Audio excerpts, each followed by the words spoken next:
Now we are moving to the next session, budding gynec.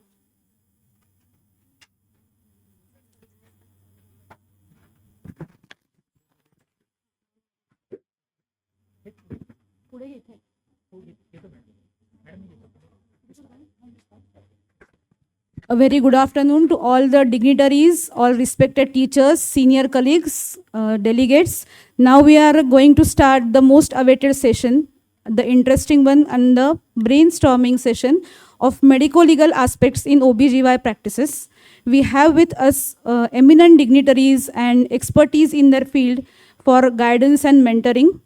I would like to welcome our first expertise and panelist, Dr. Dilip Walke, sir. Please welcome him with a loud applause. Our second dignitary is Advocate Arun Mishra, sir, with a round applause. And Dr. Vandana Nande, madam. We have with us these three panelists who are expertise and stalwarts in their field and have a huge experience. I would request Dr. Priyanka, madam, to please floral welcome to all these dignitaries.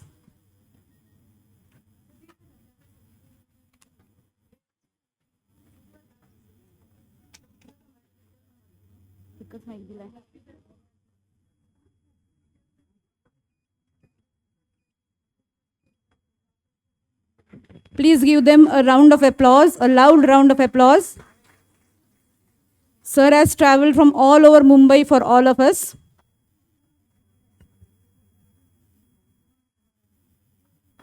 Dr. Dilip Walke, sir.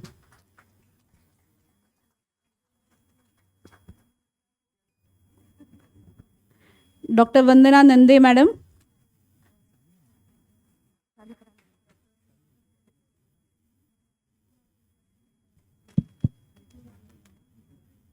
Thank you, ma'am. Thank you, sir. We all are practicing OBGY practitioners, and in day-to-day practice, we are facing multiple problems regarding our medico-legal issues. As Ian Donald rightly says, there are three types of distresses: fetal distress, maternal distress, and obstetrician distress. But one distress should be added, I think it is medico-legal distress. So, to avoid such type of distresses, we have to get the basic medico-legal knowledge, and that is a need of this hour. So we have with us these dignitaries. I would like to introduce them. Myself, Dr. Rucha Ganu, and Dr. Rahul Garudkar, sir, will coordinate this session. Dr. Dilip Walke, sir, he is ex-president of FOXI. He is a medico-legal consultant. He has been invited in Kenya and Dubai for his medico-legal expertise. And sir is also co-author for FOXI Ethical Committee. And he has huge experience of 30 years. And I welcome you, sir, in this session. Our second panelist is Advocate Mishra, sir. He is a criminal lawyer and practicing in Supreme Court and High Court. Sir has encountered almost 18,000 plus medico-legal cases and almost with 100% success rate. So he is expertise and stalwart in this field. He is with us for guidance. I welcome you, sir. Dr. Vandana Nande, madam, she is an anesthesiologist. She is MD, DNB. Ma'am, you forgot to mention that he always fights on behalf of doctors. Yeah, he is with us never ever always. taken a case against. Sorry, sir.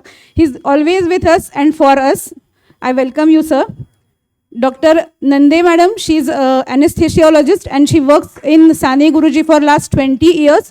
She is a BLS trainer and she's interested in regional anesthesia. I welcome you, madam. We will not waste time. I will directly go to the questions which I am asking on behalf of all, and we will give time for you also for your questions.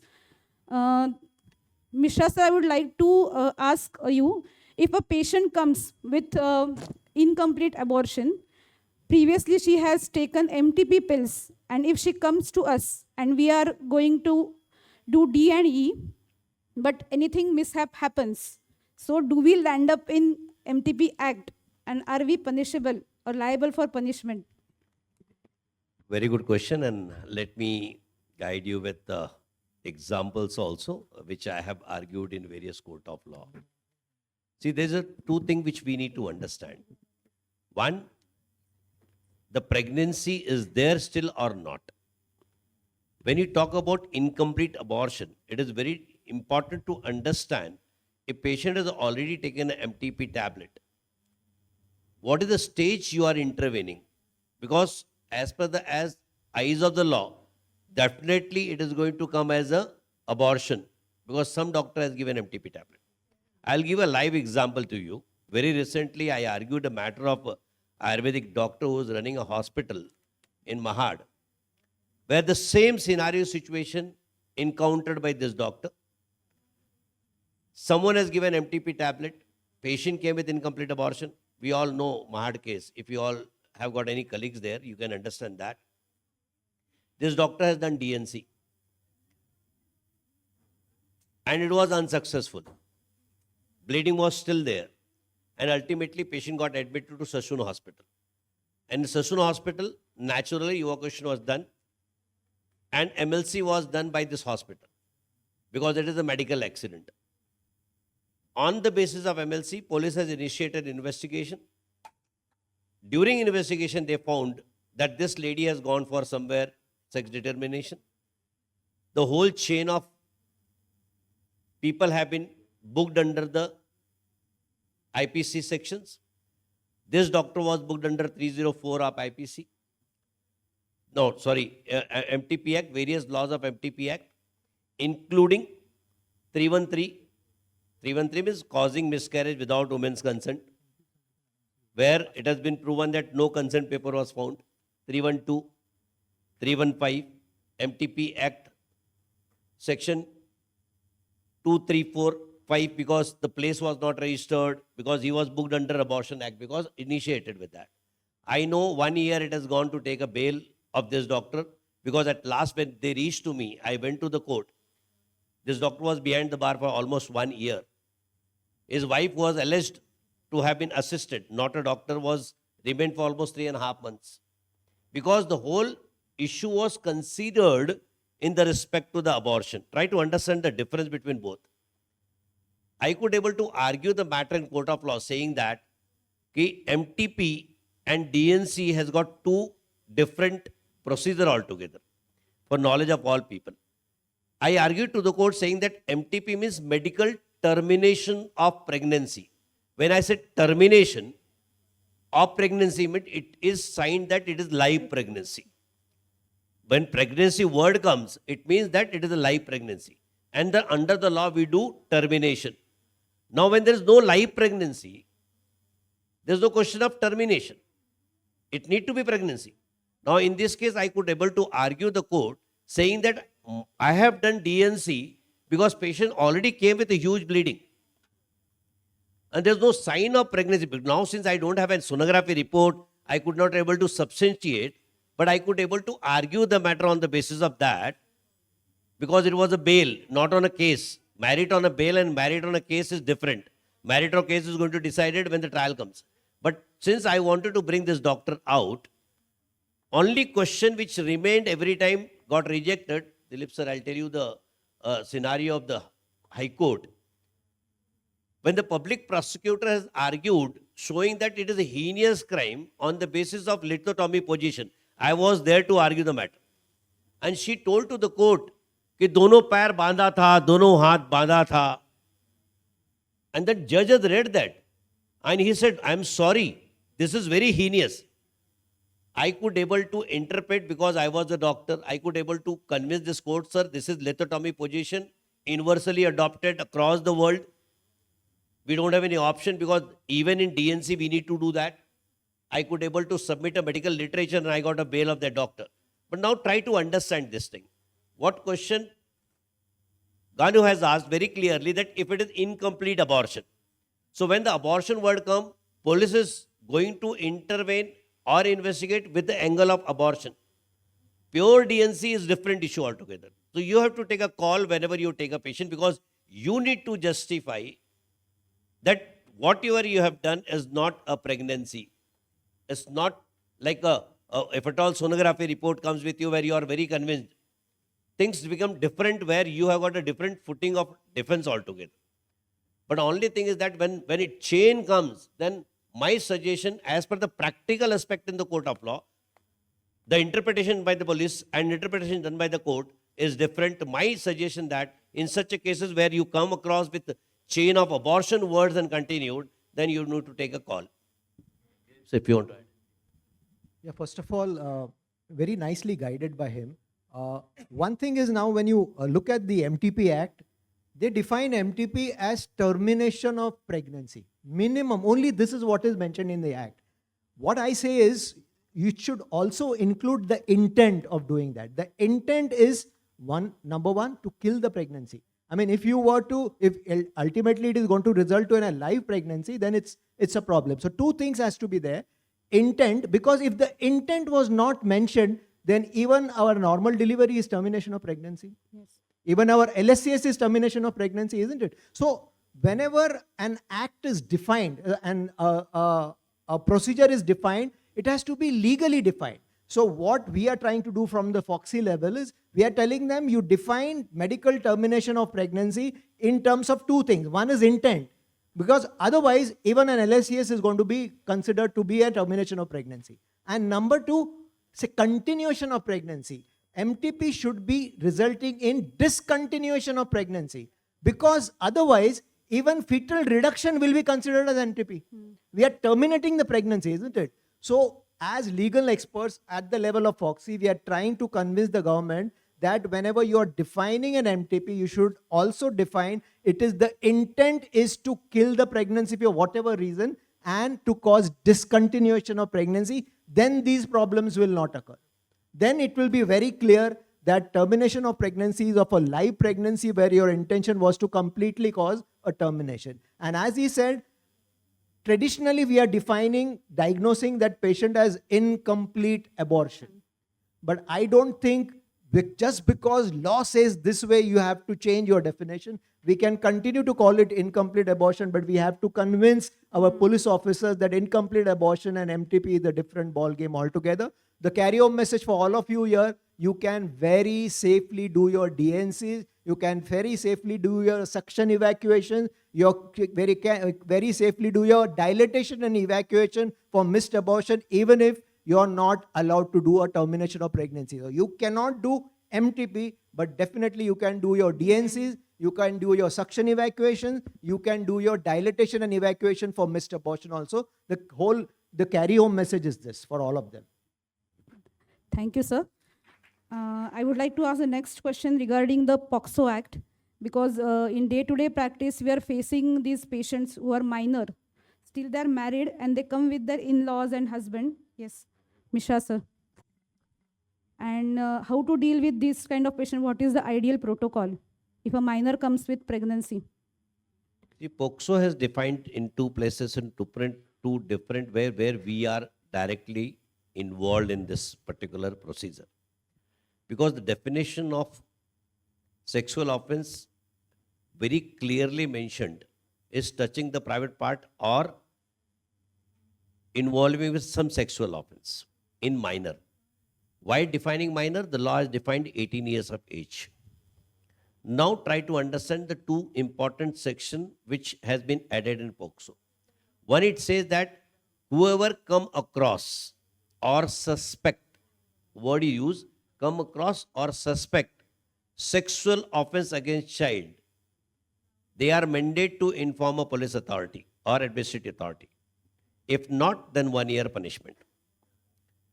Now, I'll give an example. I've got multiple cases in my career where young lady of 17 years comes to even the general practitioner, gynecologist, of course, where UPT test is done after the history. You turned out to be positive. Now it proves that you know about it. You come across, I said suspect or come across. Now you don't left with anything except to inform a police. Many of the time, definitely the mother is going to cry in front of you. It is going to question our reputation. Please don't inform. But by law, you are definitely. And very recently, a Supreme Court has given a beautiful judgment where they have very categorically said that in spite of the obligation on a people to inform in POXO law or MTP Act about minor, one can easily not disclose the name of the patient because you need to, even the court does not allow rapist name in court. Sorry, where rape survivor's name in court because they talk about, otherwise there is a penalty and fine to the advocate also. So same applies here. The latest judgment has came. So you need to inform without naming the people somewhere, but your law is definitely you need to.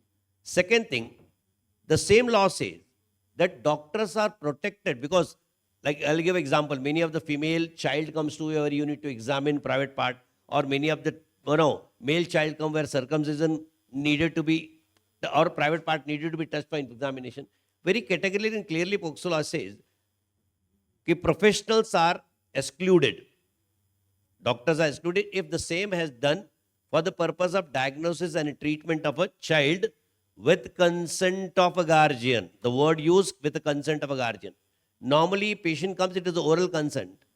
But I always recommend, my suggestion, that we don't know the people who brought the child is extortionist or antisocial guy misusing the law. In such a scenario, it is advisable to have a written consent of a guardian for examination purpose or for the. So there you are going to be safe. So law is very clear. You need to know the law and go accordingly. Wherever you come across, if you suspect, which cannot be proven, you can very well, like many of the time, you do refer a patient to a radiologist for the purpose of sonography or whatever. Suspecting but not disclosing, you are not done a UPT. And there it come across to radiologist that she is pregnant or live pregnancy.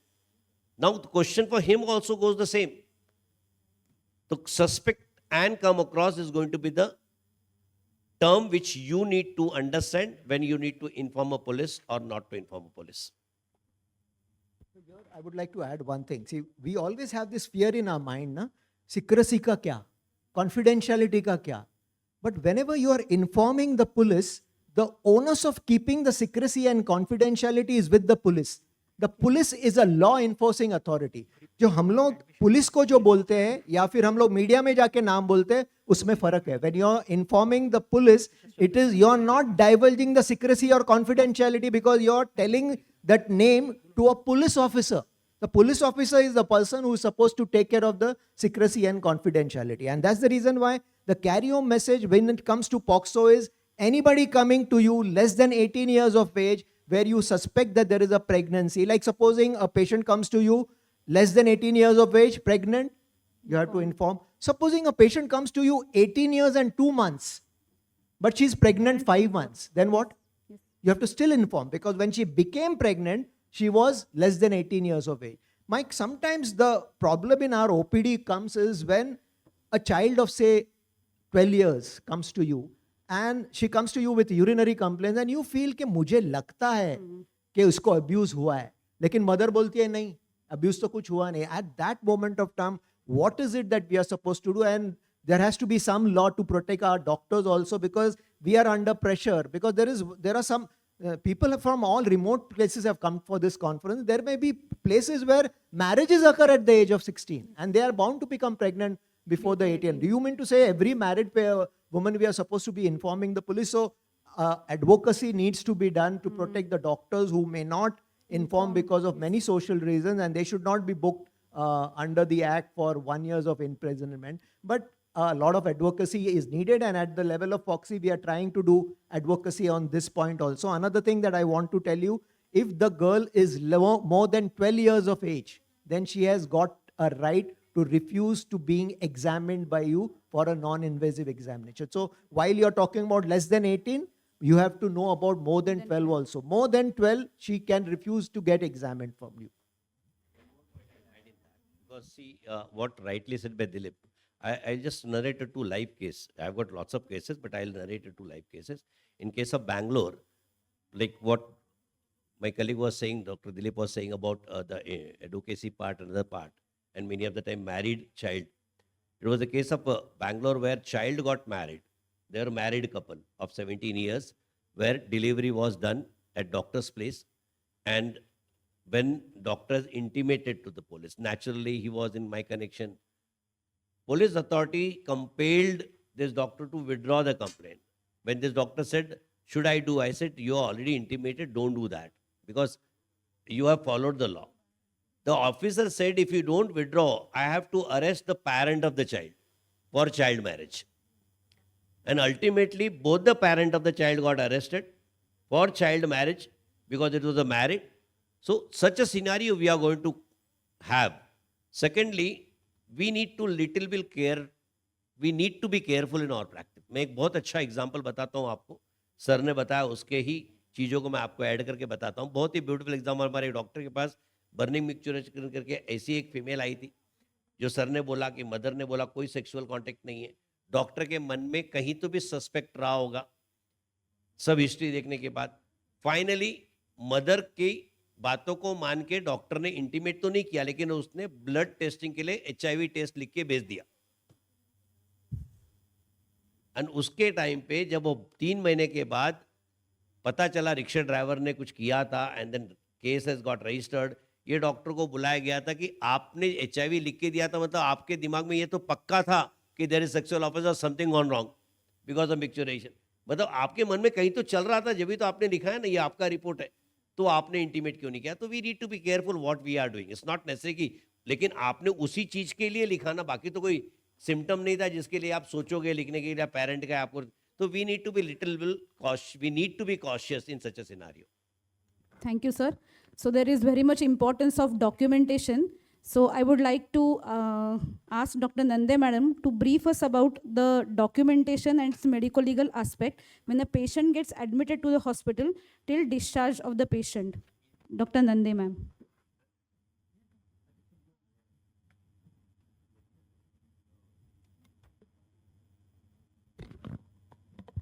I first of all thank the organizer for giving me this opportunity to be here. And it's a vibrant environment, and let's not turn it into the courtroom. Yeah, and I start with the Supreme Court's verdict that every injured citizen brought to the medical help to the hospital, medical treatment should be instantaneously given to preserve the life, and thereafter the procedural law should be allowed to operate in order to avoid medical negligent death. This is the famous landmark case of Mr. Parmanand Katra versus Union of India. And here Mr. Parmanand was on the scooter and he met with an accident. He was taken nearly to 5 to 6 hospitals in Delhi, and he was turned down by all the hospitals, and he died on the way to AIIMS. Here each hospital was summoned. One more case of army Jawan who was on his holidays was attacked by the pickpocketer. The Jawan defensed, and then he was hit by a karkatak that students use in the school, and he injured his saphenous artery. He was bleeding, and people took him to the general practitioner. The doctor said that he cannot be treated here, and he turned him down. So on the way to Safdarjung Hospital, he died. The general practitioner had to pay a huge big compensation for this to Army Jawan's wife. So anything can happen. So our duty is not to turn down any patient, whatever may be your faculty. You have to give the best of your emergency care.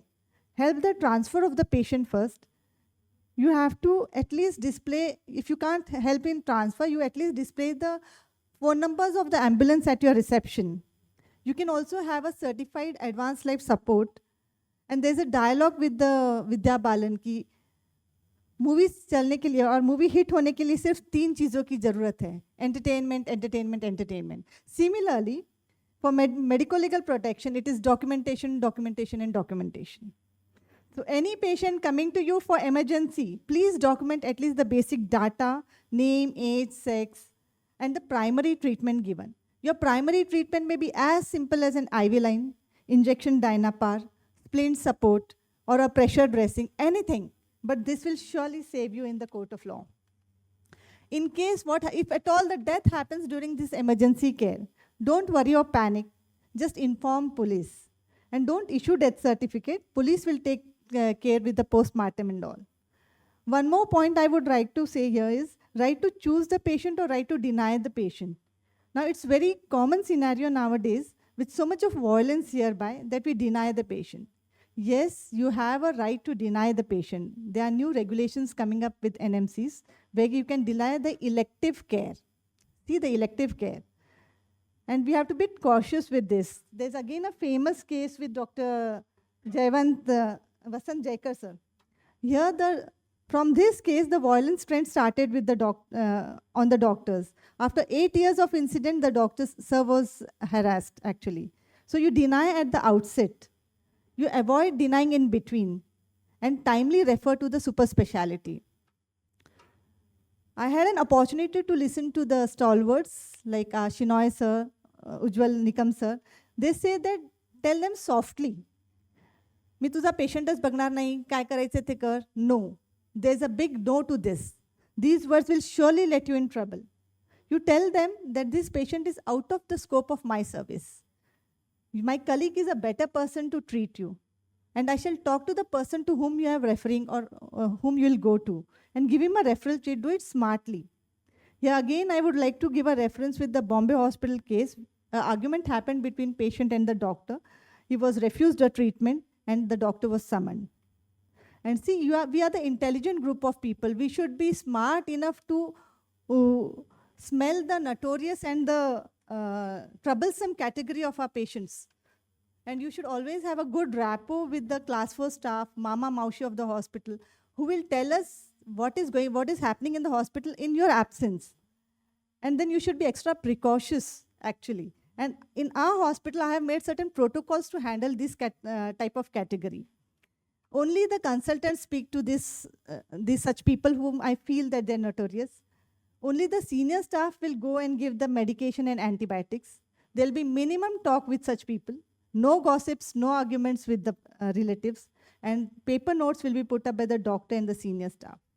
And for the referral of the patient, I would definitely tell you the case of senior gynecologist in the Ratnagiri.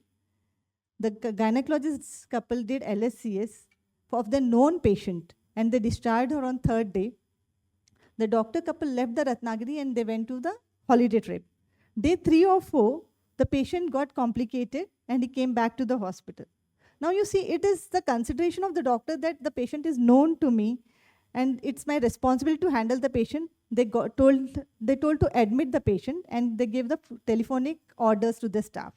Unfortunately, the patient died next day in the hospital and doctor had to pay the huge compensation. So my take-home message is, when you have the known complication of your operated case and you are out of the station or you cannot attend the patient personally, please refer the patient. Talk to the person whom you have referred. And at the same time, if you are out of the station, you please preserve the tickets, hotel bills, or the conversation that you have had on the telephone. In fact, the patients record your conversation and they present it in the court. So you have to be smarter than your patients. Now, every paper what you have, it should contain discharge notes also. In your notes, your patient should fall in any of the categories. Either he should be discharged home, he should be voluntarily seeking the discharge, or he should go DAMA, refer to the tertiary hospital, refer to the tertiary hospital in emergency, or patient expired. In case of DAMA, you see many times the patient don't sign the paper that he's going against the medical advice. Not to worry again. What you do is, you just take help of a relative and tell him that you just sign as a witness. No responsibility on you, just sign as a witness that I've told the patient that he needs to continue the medical treatment and then let the patient go. One more point I would like to tell you here is about tampering of the case papers. Again, a very famous case where gynecologist was performing MTP in Panvel. Gynecologist was performing MTP under short GA and the patient was professor. During the procedure, there was a complication. Patient had a cardiac arrest and he expired on the table. Now, what we all do, common practices, we go to the operation theater, change, and we ask the sister, consent ghetli ka? Sister says, yes sir, consent ghetli hai. We take a wash and start the procedure. Same thing happened here. But when they saw the paper, the consent was not taken. Now in panic situation, what they did is they took the thumb impression of the patient on the paper. And in the court of law, the whole discussion went on the fraudulence and tampering of the paper. The opposite lawyer, what he says, that you have taken the thumb impression of a dead patient, and so on, the continues. Instead, the gynecologist could have said that she's a professor, we are a doctor, we had an oral consent, it's like an implied consent. Even this could have saved the gynecologist.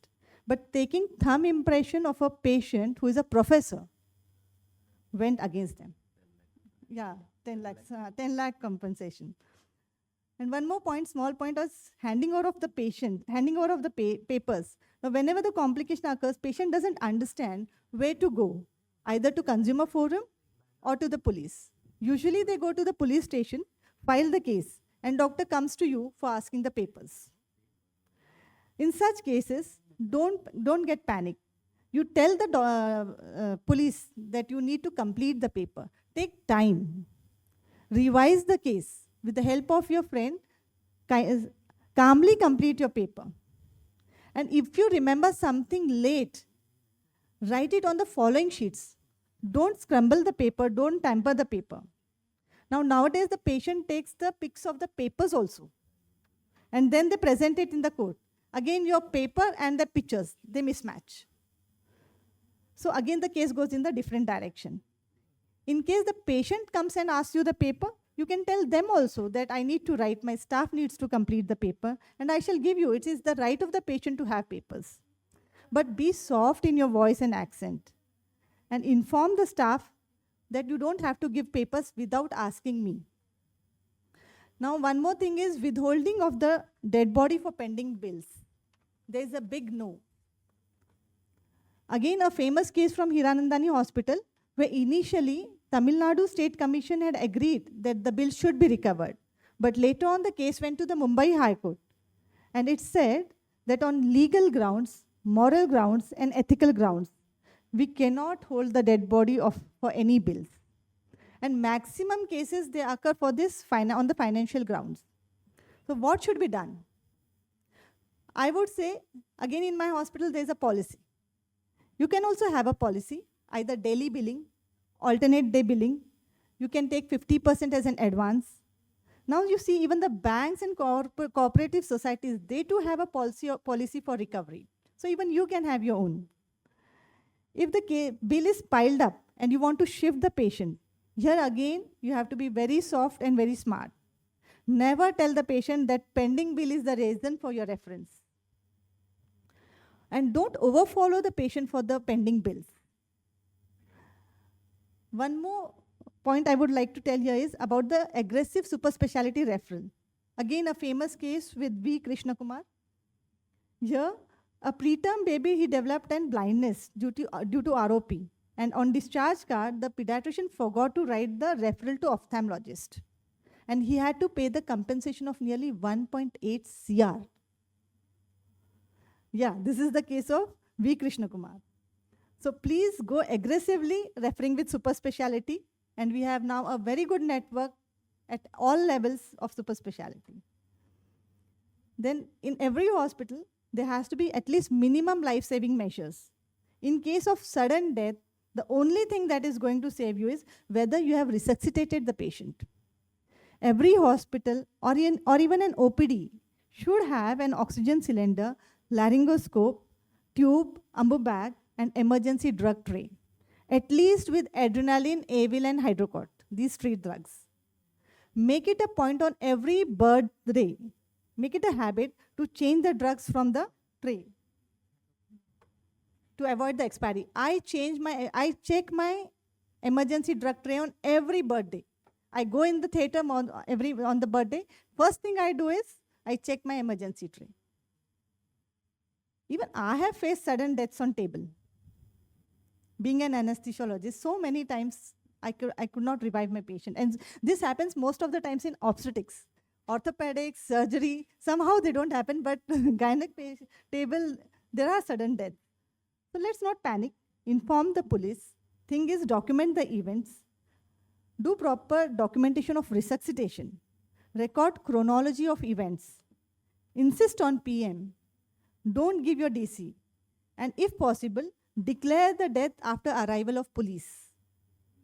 You have an ideal pro forma of resuscitation notes and with the mention of minutes. I shall give you this to all this thing on WhatsApp. The ideal pro forma of resuscitation with American guidelines. Now suppose the patient is brought dead to your hospital or OPD. Don't panic. Again, if the patient is old, is suffering from chronic illness, he's following you, you can give DC. But if the patient is unknown, with unknown cause of death, you need to inform police and insist on PM. Importance of protocol. Court of law always checks whether you are following the protocols. Don't go with protocols that are not scientific or irrational. Do not follow obsolete protocols. Just try to be updated. Small things, but keep them updated. Again, about the privacy of patient. Even if you have done small procedures like MTP and patient's husband is known to you, don't go and ask, how is your wife? In public places or on the tennis ground or badminton court. His wife can sue you regarding this in disclosure of privacy. You are not allowed to disclose any information of your patient. Nowadays, this has been taken very grievously. Now, medical indemnity, just a word. Practicing medicine without professional indemnity is a financial suicide. Now, even the district court is allowed to give compensation up to 2 crores. So, your minimum medical indemnity should be 2 crores. There are 2 types of claims, occurrence-based and claim-based. For us, the occurrence-based policy is more important. Finally, I would say that from admission till discharge, you should have a good communication with your patient. You should be like an airline people, always smiling, soft-spoken. Whenever they ask how many times, just repeat the things. And if it is not there, you can just say that this doesn't fit in our policy. You have a good relationship with the government doctors, NMC people, lawyers. Dissolve our boundaries, respect each other's. Many times the trouble comes from within us, from our colleagues.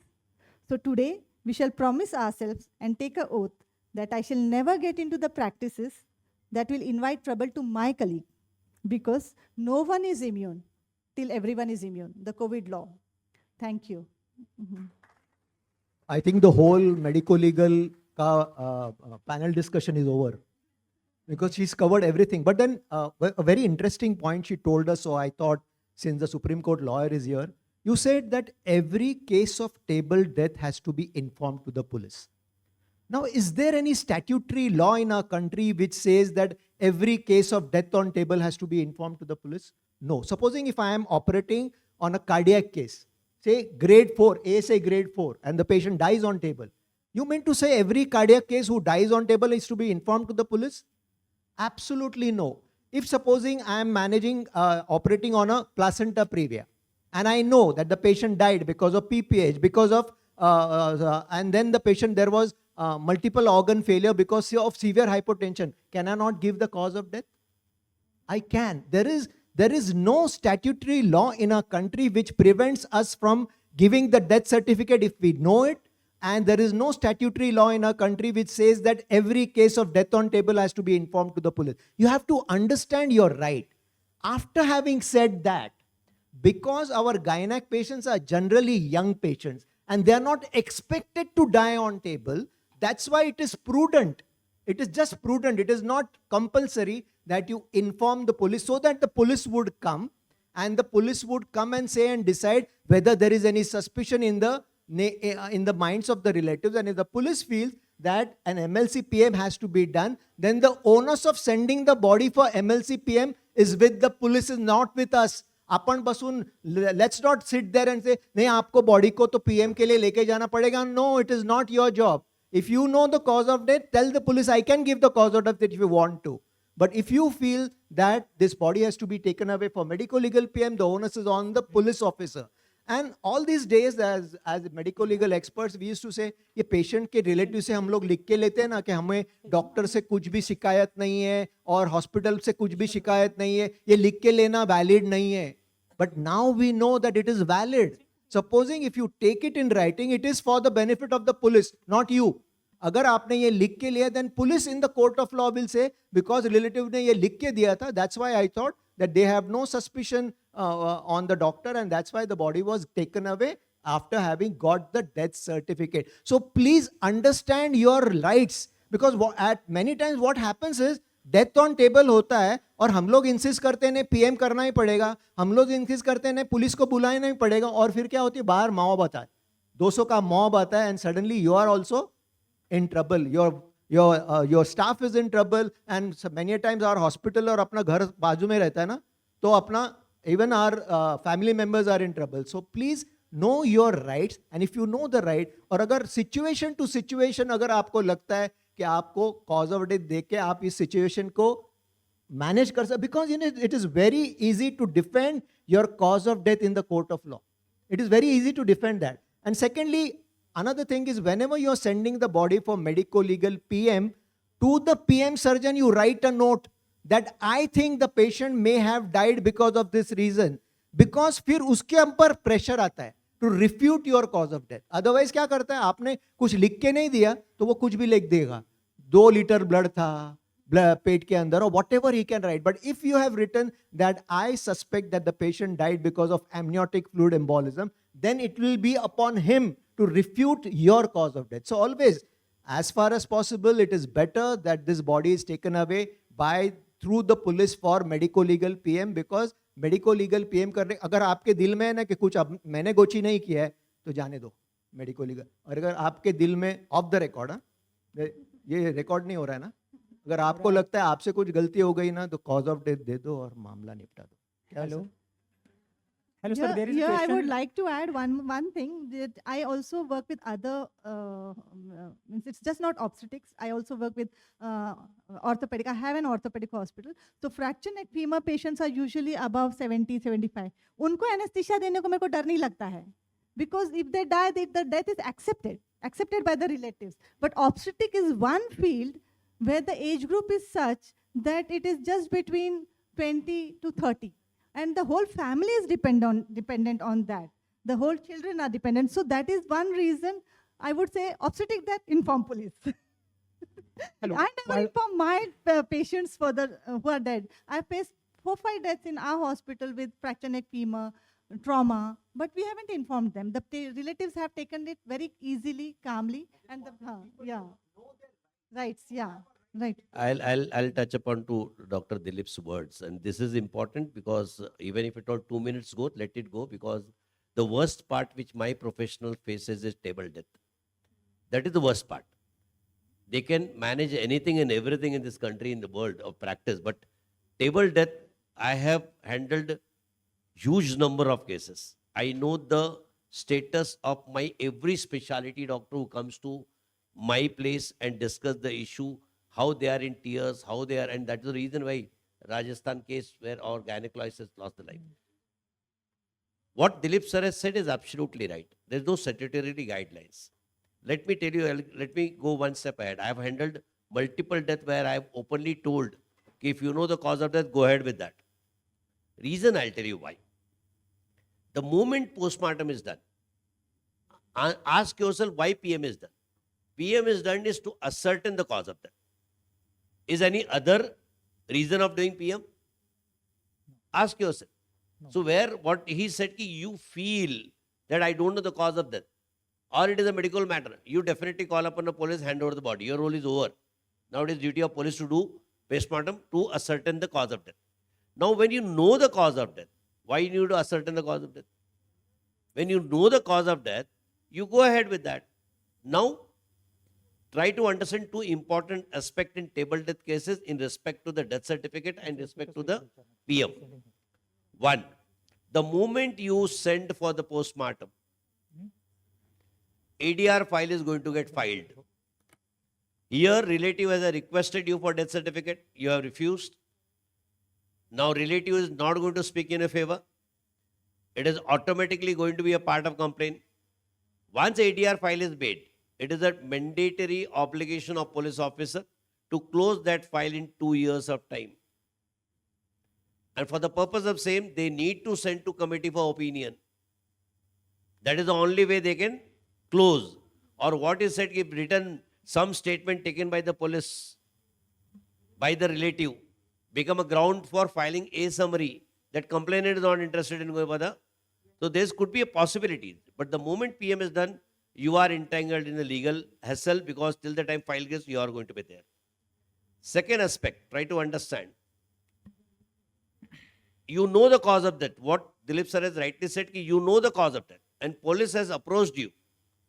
You upfronted told to the police that I know the cause of death, I can give the cause of death. That is the best thing, because there is a procedure with every police station that once you say that cause of death is known, police will issue you NOC for disposing of the body. You demand for that, which is in Marathi said सवाला विल्हेवाट लावण्याचा परवाना. What is that? That is a printed form with the police which says that since cause of death was known, we have allowed to dispose of the body. It does not mean that investigation over. Means that investigation is still on. But they have allowed you. So even in where the cause of death was known, the right of the patient is not gone. But normally that paper are with you, not with the patient. So they don't know that. So they don't provoke police to go for further. And DC is given, you are going to be safe. And third thing what Dilip sir has said, absolutely try to understand impact of that. Anything written against the act is null and void.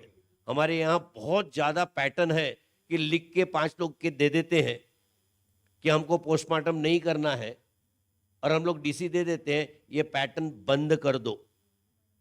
या वो paper मैं बता रहा हूँ court में अभी 1 करोड़ का case चल रहा है. वो पैटर्न पे आर्ग्यू क्या होता है मैं आपको बताता हूँ कि एक बार आपने पेशेंट को बोला पोस्टमार्टम करना है. क्यों आपने बोला? क्योंकि आपको कॉज ऑफ डेथ नहीं मालूम है. सेकेंड स्टेप में आपने 5 लोगों से लिखा लिया कि हमको डॉक्टर ने समझा दिया है, हमको पोस्टमार्टम नहीं करना है, और सडनली आप भगवान बन गए और आपको कॉज ऑफ डेथ पता चल गया. एक तरफ आप बोल रहे हो कॉज ऑफ डेथ मालूम नहीं है, पीएम करो. दूसरी तरफ आप लिखा के ले रहे हो, बोलते कॉज ऑफ डेथ पता चल गया. कोर्ट में आप क्या आंसर दोगे?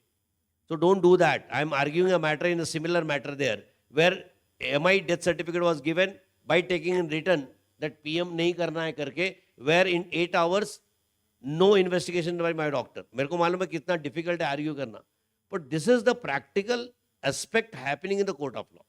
और मैं आपको सबको एक अपना experience बता दूं. आज की तारीख में जो नए एडवोकेट्स आ रहे हैं मेरे दोस्त, वो CET एग्जाम दे के आ रहे हैं, वो CLAT एग्जाम दे के आ रहे हैं. They are serious in their profession. पुराने एडवोकेट की बात अलग थी, एडमिशन नहीं मिला तो लॉयर बनते थे. आज का एडवोकेट रिसर्च करके आता है. और we are in a world of artificial intelligence. आप जाके देख लेना, AI सब बता देता है. तो वो बहुत तैयारी में आते हैं. तो अब वो टाइम नहीं रहा अब आर्ग्यू करने के लिए. हमको पता है कि हम जब आर्ग्यू करते हैं कोर्ट में तो हमारे सामने जो खड़ा है वो कितना लर्नड है, क्या चीज पे वो आर्ग्यू कर सकता है. जो चीज हम हाइड करना चाहते हैं उसने एक्सपोज कर दिया तो हमारे पास डिफेंस नहीं रह जाता. तो you need to be very careful. Don't take in writing. एक बार बोलो नहीं डेथ सर्टिफिकेट नहीं देना. So these are the very smaller thing which you need to. लेकिन फिर टेक होम मैसेज, जैसे दिलीप सर ने बोला टेबल डेथ हो गया, इसका मतलब पैनिक नहीं होना. जैसे मैडम ने बोला घबराना नहीं, आप भगवान नहीं हो कि हर एक को लाइफ दे सकते हो. ऑनरेबल सुप्रीम कोर्ट का एक बहुत ब्यूटीफुल जजमेंट के कुछ फ्रेज में आपको आपके नॉलेज के लिए बता दूं. ऑनरेबल सुप्रीम कोर्ट ने कहा है अपने जजमेंट में, medical science is a complex science. ये वर्ड है, आप जाके जजमेंट पढ़ना. And medical human body is a complex science and medical science is a complex science. Human body is a complex machine and medical science is complex science. Hence medical act which is beyond imagination of any medical professional कि body में क्या react करेगा.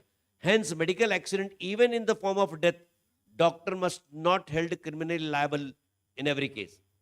अब जब court खुद ये बोल रहा है तो आप अपने आप से डरते क्यों? टेबल डेथ हो गया मतलब you are not going to be been punished immediately and for everything, क्योंकि law is there to protect. तो इतना चीजें समझ गए तो यू कैन बी बिंदास practice. Don't ever get scared. नहीं तो हमारे गायनिक का जो हुआ था, हम आज भी डरते हैं. जो हमारे गायनिक से सिर्फ इग्नोरेंस की वजह से अपनी जान दे दी, ऐसा हमारा कोई डॉक्टर नहीं करे. आपको इग्नोरेंस का रिप्लेसमेंट नॉलेज के लिए दिलीप सर जैसे मैडम जैसे बता रहे कि डेफिनेटली टेबल डेथ हो गया तो डरना नहीं, कुछ नहीं होना है आपका.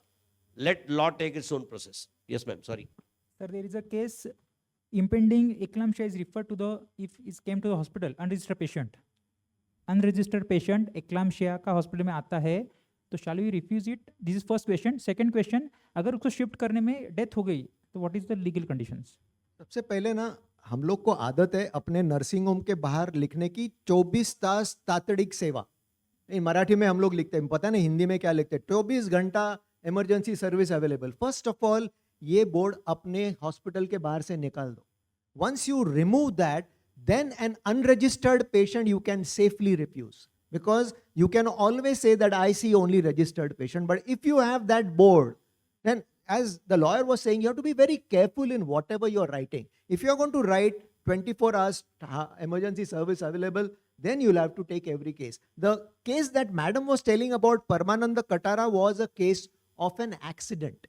a roadside accident. This patient had a roadside accident about 20 kilometers away from Pune, and from one hospital to other hospital, everybody was refusing because it was a police case. And that's the reason why the judgment came that you have to minimum give some first aid to this patient. Now things have gone a little ahead, and they say not only road traffic accident, but emergencies also.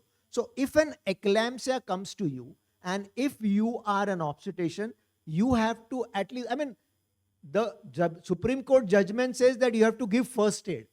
But the first aid is not defined. What is the meaning of first aid?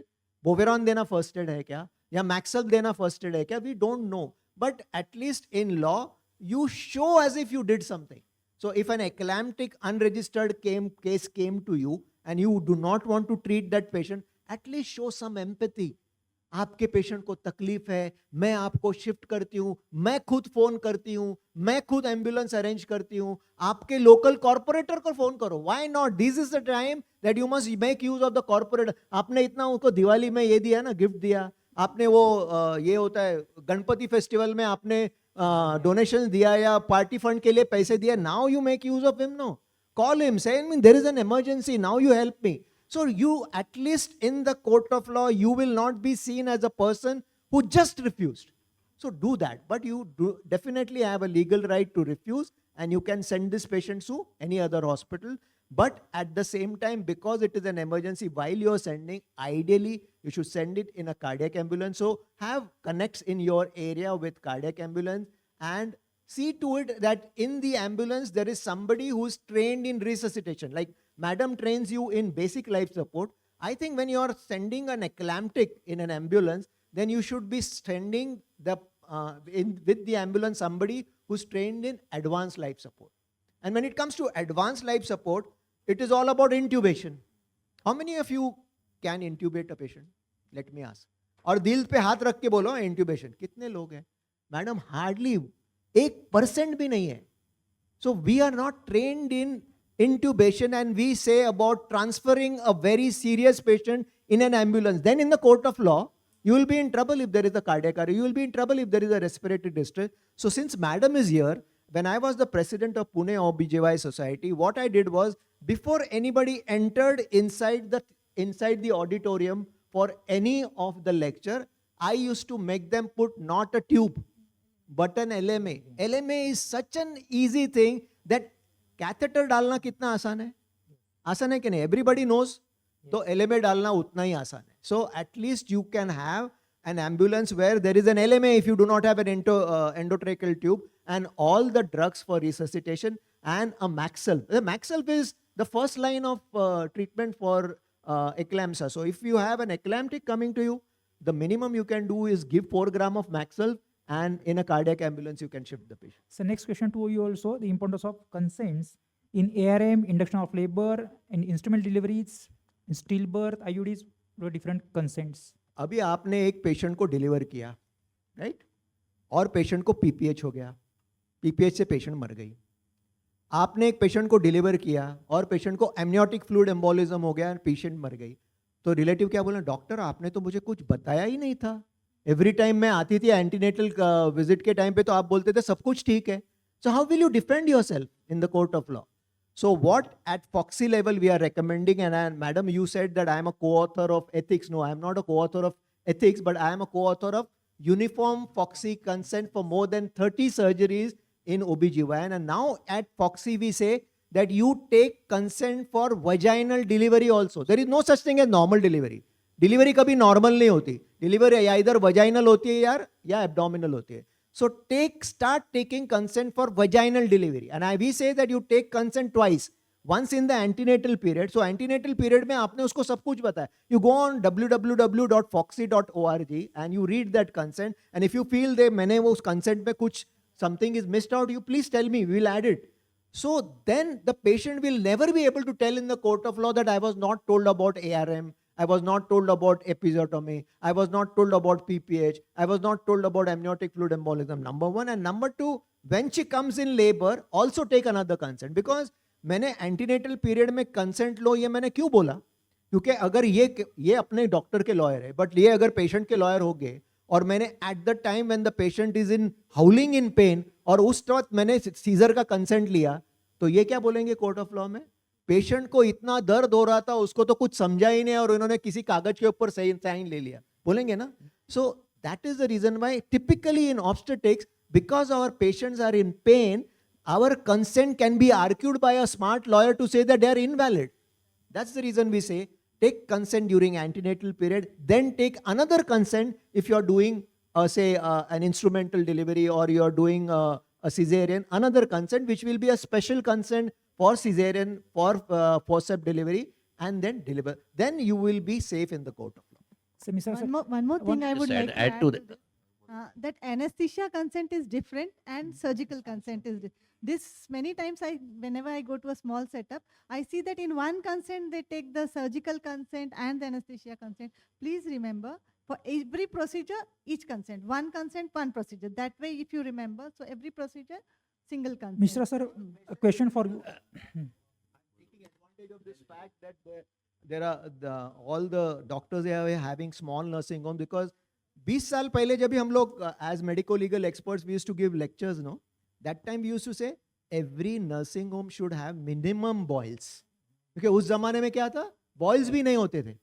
But madam will thank me for saying this. Now I say from every mic and everywhere all over the country when I go, I say that every nursing home should have an anesthesia workstation.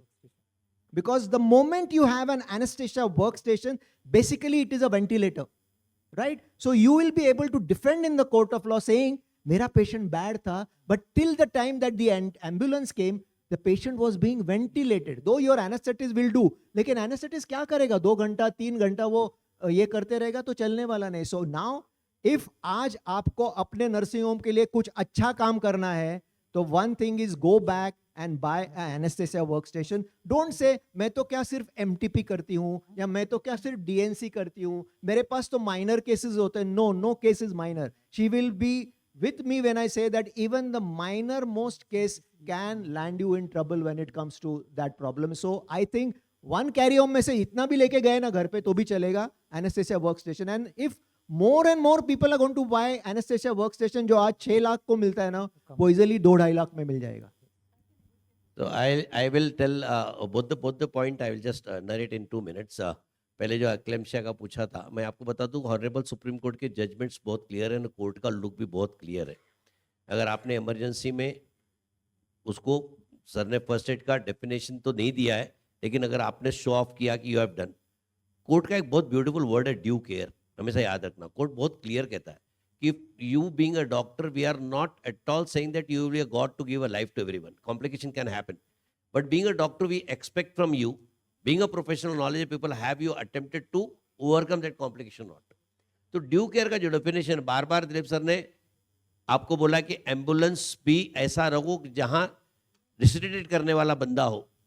In case emergency में आपको scenario situation आती है कि आपको तुरंत करना है, please accompany ambulance, please accompany with the patient, that comes under due care.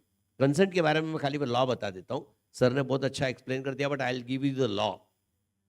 Kashmira Kohli का केस सेटल्ड लॉ हमारे कंट्री में है.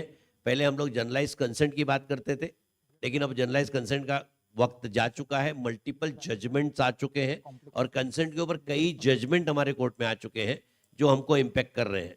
मैं आपको फिर से बता दूं, बहुत ही क्लियरली वो केस के अंदर डिस्कशन हुआ था, जहाँ डायग्नोस्टिक लेप्रोस्कोपी के बाद में हिस्टेरेक्टोमी की गई थी और उसके अंदर फीमेल ने जाके बोला था कि I have been made infertile without my consent, और उस पर एक केस चला जाए सुप्रीम कोर्ट तक गया था. सुप्रीम कोर्ट ने बोला था कि when you have taken a consent for one surgery and there is no emergency, why you have proceeded for second, एंड उसके अंदर उन्होंने पेनलाइज किया था डॉक्टर को, लेकिन एक लॉ बन गया था. उस वक्त 2 तरह के कंसेंट को प्रमोट किया गया कोर्ट के अंदर. एक था रियल कंसेंट जो काउंसिल्स ने आर्ग्यू किया था, रियल कंसेंट जो यूरोप यूके में माना जाता है काफी, विच इज एब्सोल्युटली रियल. मतलब आपको पेशेंट को बोलना है कि डाइक्लोफेनेक दे रहा हूं, डेथ हो सकती है, that too that strict consent. Second was informed consent जो यूएस कनाडा में फॉलो किया जाता है. इन दोनों पे काफी आर्ग्यू हुआ था. एक 4 पॉइंटर गाइडलाइंस था, 4 पॉइंटर पे एम्फेसाइज किया गया था, जो हम आज गाइडलाइंस के रूप में माने या हम उसको अपने प्रैक्टिस में लाए, जो फॉक्सी ने किया होगा मैं आपको बोलता हूं कि किसी भी कंसेंट में 4 चीजें आप ध्यान रखिएगा. एक, you need to explain the benefit and the procedure to the patient, आप जिस चीज का कर रहे हैं. Second, you need to explain the possible complication.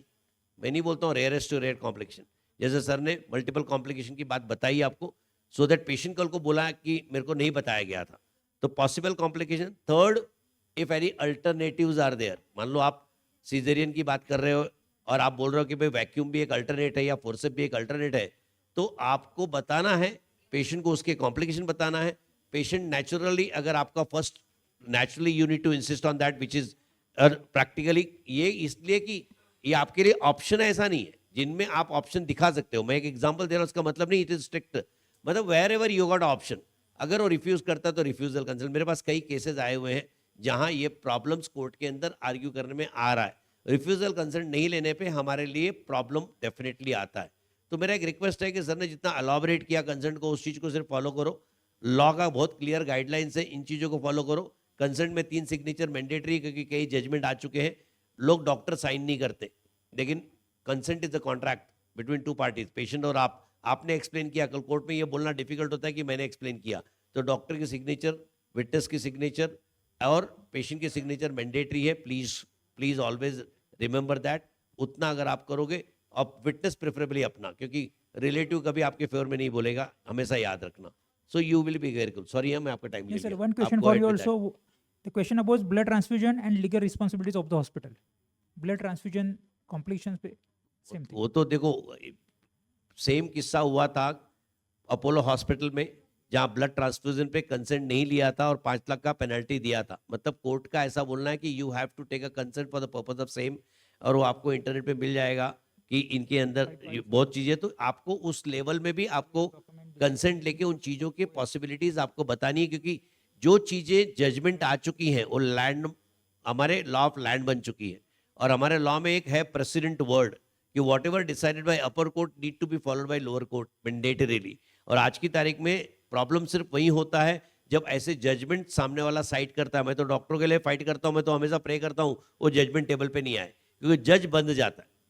कोई भी चीज को अगर अलाबरेट करने के लिए रेशियो सेम दिया तो वो कितना भी हो उसको ऑर्डर वैसे ही देना होता. तो ऐसे जो जजमेंट आ चुके हैं जो बहुत ही कैटेगरिकली क्लियर है, you need to be very careful with that in same case of blood transfusion also.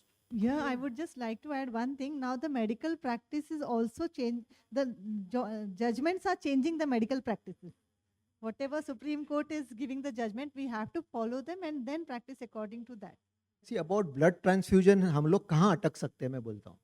First thing is sending wrong blood. होता क्या है, डोज एक सरनेम के पेशेंट रहते हैं और रॉन्ग ब्लड जाता है. So what I have done a policy in my hospital is, क्योंकि मेरे हॉस्पिटल में ये हुआ था कि एनेस्थेटिस्ट ने इमरजेंसी में ब्लड दिया, पेशेंट का नाम समझो सोनू था, और वो जो ब्लड भेजा था ना to the blood bank was sent by the resident doctor. There were 2 patients of the name Sonu. तो किसी और का पेशेंट क्रॉस मैच हुआ और का पेशेंट क्रॉस मैच किया हुआ ब्लड एनेस्थेटिस्ट ने दिया. एनेस्थेटिस्ट को तो कोई मिस्टेक नहीं. So what we have done, the policy in my hospital, the phlebotomist from the blood bank will come in the theatre and collect the blood. तो वही जो ब्लड बैंक का बंदा है वही कलेक्ट करेगा. So there should be one dedicated phlebotomist in your hospital if it is a big hospital. If you are running a small nursing home और मैं अगर ऊपर बैठा हूं और सिस्टर ब्लड कलेक्ट कर रही है, तो मैं उसको बोलता हूं ब्लड कलेक्ट के बाद करने के बाद में पेशेंट का चेहरा, पेशेंट का नाम और वो एम्प्यूल मुझे उसका वीडियो निकाल के भेज दे, so that I am assured that same blood has been sent. Number 2, when the blood comes to you, then whether you manage the blood reaction properly or not. Supposing if agar blood reaction proper hua, there are protocols. Printed protocols are there of how to monitor the patient, whether you monitored the patient properly or not, whether you detected the blood reaction properly or not, और blood reaction आने के बाद में तुमने वो blood बाहर भेजा कि नहीं. All this if you can document, then you should not have any problem when it comes to blood transfusion. Consent for blood transfusion, you need not take consent for every bottle that you are transfusing. You can take consent for blood transfusion, total event of blood transfusion. उसमें आप लोग 4 blood भी दे सकते हैं. And when it comes to a massive blood transfusion, if it is an emergency, then you don't even worry about taking consent. Supposing आपके table पे patient को bleeding हो रहा है and you are decided to give massive blood transfusion of RBCs and fresh frozen plasma and cryoprecipitated, तो उस time पे consent बिटनेट भूल जाओ, भेज दो patient and give the blood transfusion. We can, because any life saving procedure you are doing, you need not take consent. So time is essence at that time, but otherwise take a proper consent. Sir, another question about TL. खाली आप clear कर दूं अगर मेरे colleagues के लिए कि can we do a transmission और not. I am talking about our paternity, this paternity. मेरे पास केस था सांगोला का, और उस केस में यही क्वेश्चन हुआ था जब पेशेंट को 14 मतलब blood and blood product transfuse किया गया था and patient died because of malaria thrombocytopenia का पेशेंट था, and doctor was booked under 304 of IPC causing a death without intention with negligent act. और उसके अंदर कमिटी ओपिनियन थी कि BMS doctor can not transfuse the blood. That was a opinion on the basis of which the cases came. When I went to High Court to take a bail of this guy, I could able to convince High Court with a syllabus of 5.5 year syllabus of BMS doctor, where I could able to show to the court that in Salakya, in a Salya or in a Gynec, everywhere blood and blood product is taught to the student. क्योंकि बहुत ही clear है, whatever is in syllabus, wherever you go on a viva, theory and practical examination and on training, are by default allowed to you, and that was been well accepted in a court of law. Second था, मेरा question यही था कि drugs and cosmetic act बहुत ही categorically clearly बोलता है कि ब्लड इज अ ड्रग, क्योंकि ड्रग का डेफिनेशन क्या था मेडिसिन का, एनीथिंग टेकन इनसाइड और applied outside the body for the purpose of treatment. Blood was given inside for the purpose of treatment. और ऐसे ही आदर्श हॉस्पिटल के केस के अंदर ऑलरेडी कोर्ट ने डिसाइड किया था कि ब्लड इज अ ड्रग, और ड्रग्स एंड कॉस्मेटिक एक्ट बोलता है कि RMP can prescribe. So BMS doctor comes under the category of RMP, we all know, registered medical practitioner under the Drugs and Cosmetic Act. So they are allowed to prescribe medicine. So they are allowed to prescribe a blood, and they are allowed to transfuse the blood. I'm just taking advantage to extend my Yes. some judgment to the people. Sir, question to Alke sir. Can we perform LSCS with TL? And other question, what is the TL legal complication? Now I'll take advantage of your question to put all the BMS doctors here to rest. Number one, if you are a BMS doctor from Maharashtra, then you've got a GR to say that you are allowed to practice and prescribe allopathic drugs to the extent that you're trained in that. To the extent that you're trained, ये बहुत loose word है, ये lawyers उसका बहुत जो चाहिए वैसा मतलब निकाल सकते हैं. तो extent that you're trained can be anything. So all those BMS doctor from Maharashtra need not worry. You can practice allopathy bindas. Then can you do LSCS? Can you do hysterectomy? Can you do say DNC? Yes, you can. What happens is when a case of hysterectomy goes in the court and you are a BMS doctor and the question arises, can this BMS doctor do a hysterectomy or not? That time the court will say, have you been taught hysterectomy when you were doing your BMS MD? Yes, you were taught. Were there questions asked in your exam on hysterectomy? Yes, questions were asked. Were you asked about hysterectomy during the viva? Yes, you were asked. If this is done, then you are allowed to do. Number two. So there are many BMS MD doctors. They can definitely perform cesarean sections, hysterectomy, DNC, or whatever, even laparoscopy if you're trained in doing that. Now the question is about TL. I will compare TL to MTP. MTP, there is an act which says that MTP is to be performed only by doctors who are registered medical practitioner against the IMC Act of 1956, which means only allopaths. So be careful about MTP. MTPs you're not supposed to perform. PCPNDT, you're not supposed to do obstetric sonography, so you're not supposed to touch a sonography machine. ART and surrogacy, you're not supposed to do ovum pickups or embryo transfer. But when I say that, can you not own an MTP center? Can you not own an ART center? Can you not own a surrogacy center? Can you not own a sonography center? Yes, you can. You employ an allopathic doctor to perform the ovum pickup and embryo transfer there, or you call an allopathic doctor to do the MTP in your hospital. You're allowed to do that. But since there is an act, then act rules everything. So when it comes to MTP, when it comes to PCPNDT, and when it comes to now ART and surrogacy, be careful. Now the question is about tubal ligation. In tubal ligation, there are Government of India guidelines. And in the guidelines, it is mentioned that tubectomy is to be performed only by allopathic medical doctor. But these are guidelines. This is not a law. When it is a law, then you cannot. So I will say, my answer, if you're asking me a legal question, can you do a tubectomy along with LSCS? The legal answer is yes, you can do. But I will always say you're on a slippery slope. Why you're on a slippery slope? Because if the patient died because of tubectomy, supposing बाद में पता चला कि patient died because of tubectomy, then वो opposite lawyer क्या करेगा? वो lawyer government के guidelines दिखाएगा. Then your lawyer will have to argue that guidelines, these are merely guidelines. This is not an act. And since my client has been trained in doing tubectomy when that my client was an undergraduate or client was doing postgraduate, then he should be allowed. Whether you will win the case or not, I don't know. But you're on a slippery slope when it comes to tubal ligation. But you be bold in doing your cesareans and your hysterectomies and your laparoscopy. No problem. So I think that will put everybody to rest. You can definitely practice your MTP. You can definitely practice your infertility. And you can do your cesareans and tubectomy also. But tubectomy on a slippery slope. So there is a question for you. What would be the benefit in legal defense when you perform obstetric hysterectomy if there is PPH in LSCS? In obstetric hysterectomy, the legal things about obstetric hysterectomy is one thing you should prove that the patient bled enough. Bled enough म्हणजे काय?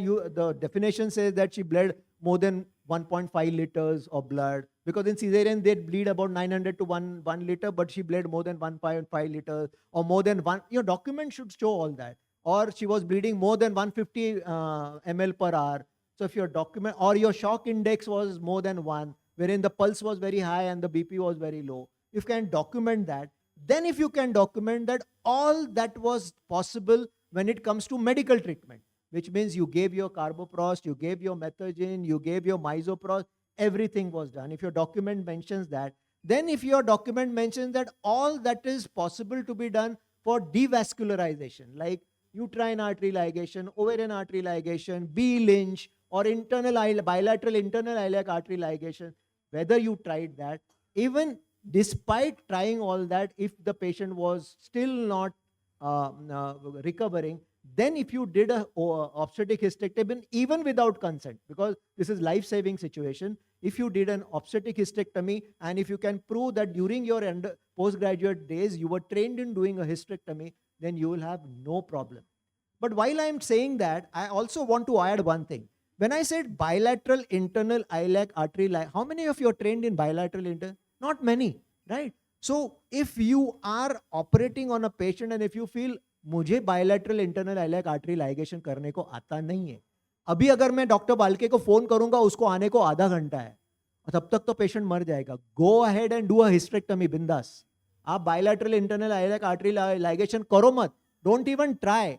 Go straight and do a hysterectomy. We are there to defend you by saying that this was an emergency situation. Even if somebody who was trained in doing a bilateral internal iliac ligation would have come there, it would have been too late. And so I went ahead and did a hysterectomy. If you can do that and you can document all that in the court of law, any lawyer, sir, will save you in the court of law. One question for Mr. Sir. So what is about medical records, birth records and other records and documentation? See, ma'am has already spoken about documentation, but believe me, this is the only written paper which is accepted in court of law. Try to understand my word, which can defend you. Your medical record is only a document which prevails over oral. Oral submission can be done a lot, but written, express things are being considered. So you need to focus. Whatever ma'am has said, whatever sir has guided, please focus on medical record. Medical record plays a vital role to save you in any court of law. It is well said, poor record is poor defense, good record is good defense. No record, no defense. So in every given scenario situation, police stress out. I'll narrate you the case, beautiful case. It was a case of a gynecologist who has done a MTP in 22 weeks pregnancy prior to the amendment. I'm talking about the prior to amendment. That was in his mind that I have done, and probably it is not proven that 22 weeks. It was said that it could be 20 weeks, but it was less than 20 weeks, probably also 19 weeks also. 2 years later, girl has filed a rape case. Because there's no limitation to file a case in criminal case where the punishment is up to life or death. Police on information by this particular survivor of a rapist reached to this hospital, could not able to find any document. Again, they have arrested the rapist. Rapist also shown the same hospital. So police is very clear that this is something done here only and no records.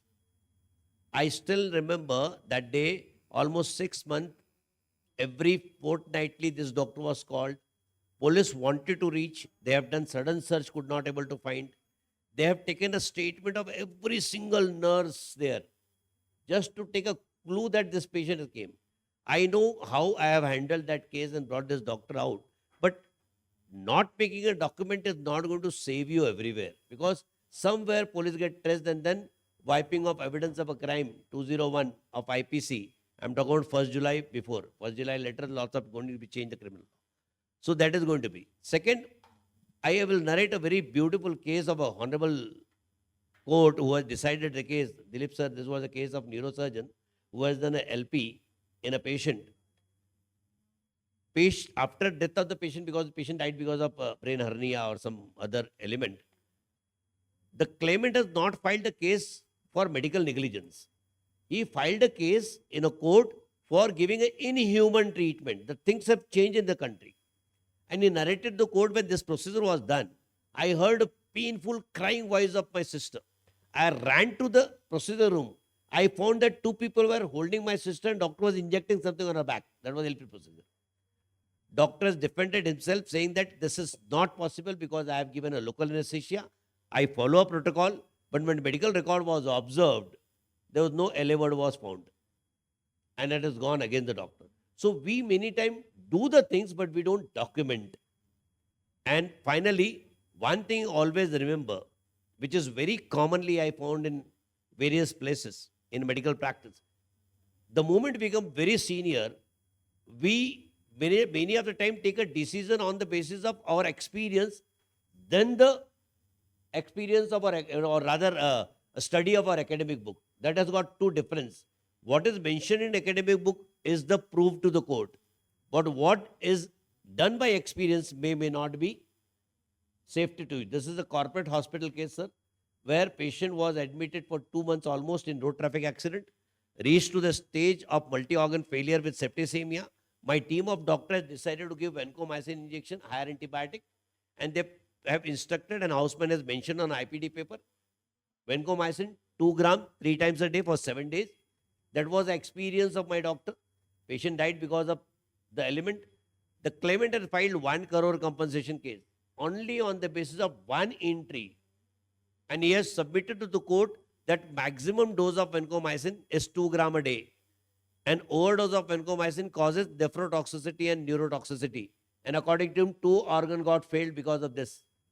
Try to understand, everything is counted. So when you make a medical record, always think what not to mention also with what you need to mention. That is going to play a vital role, because everything is interpreted in court of law.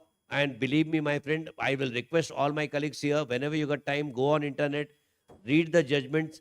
Today, what ma'am has said, we need to practice with the judgment, because everything has been defined, not explaining the side effect to the patient of medicine you prescribe, is also been, judgment came as a negligence. In a case of insulin tablet, where my doctor has given, and patient relative thought that it is a, he was getting hypoglycemic symptom. The wife thought that it is a symptom of diabetes. Ultimately, patient died because of hypoglycemic coma. And court has said that this is your duty of a doctor to explain side effect and also how many days tablet to be taken. So everything has been now defined. So be careful. So medical records plays very vital role, not only for the defense, plus also for our safety and security. So please focus on medical record. What is a good record and a bad record? No? What I'll suggest is go on the net and read the judgment of Amri Hospital versus Kunal Shah.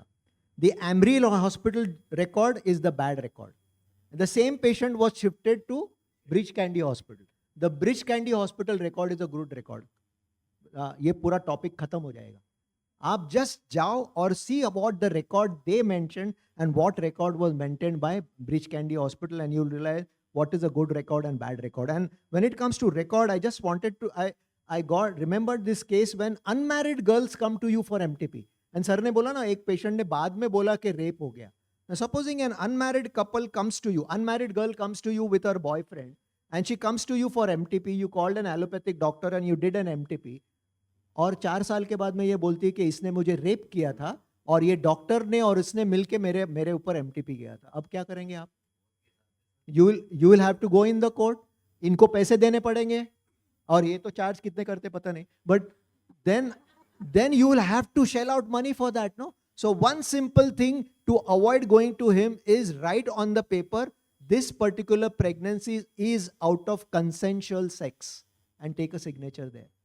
Unmarried girl, always take it in writing from her that the pregnancy is out of consensual sex. If she signs that, and if you have that with you, then in the court of law, she cannot go and say that she has been raped, because you can tell, you already told me that this pregnancy was out of consent. So this is the importance of record. And when it comes to record, how to maintain, what is a safe record, you can discuss these cases with us. Today we are discussing the medico-legal aspects in general. But when you take topic after topic, see, table death, complete the topic totally, and then we'll be able to tell you what to do and what not to do. Mob violence, totally, we'll be able to tell you what to do and what not to do. MTP, totally, one full session on that, and then you will realize that there are a lot when it comes to record keeping and documentation.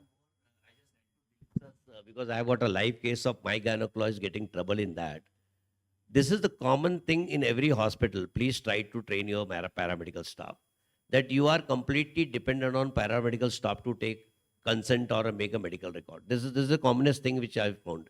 This is a case where, like what sir has said, unmarried girl, adult lady, gone to the hospital, was taken by the boyfriend, and MTP was done on that lady because doctor, my gynecologist, just got a call कि 8 weeks का है sir.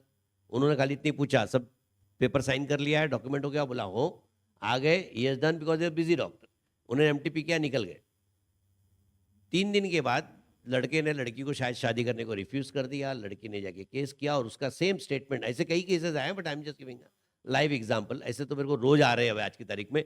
Domestic violence में जहाँ lady file करती है, यही आजकल common उसका फाइलिंग है.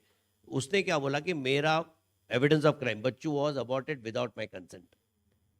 एंड डॉक्टर ने बोला नहीं हो तो कंसेंट लिया, बिकॉज डॉक्टर ने तो अपनी आंख से देखा नहीं था, बिलीव नॉट रिसेप्शनिस्ट. जब मेडिकल रिकॉर्ड पुलिस स्टेशन में ऑब्जर्व किया गया तो रेपिस्ट ने बोला कि मुझे मालूम था कि लड़की साइन नहीं करने वाली है.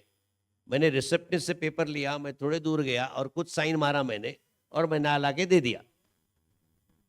आर यू अंडरस्टैंडिंग मेरा क्या डिफेंस होगा वहां पे? 313 life imprisonment, causing miscarriage without women's consent, 10 years punishment to life. Try to understand the depth of the crime.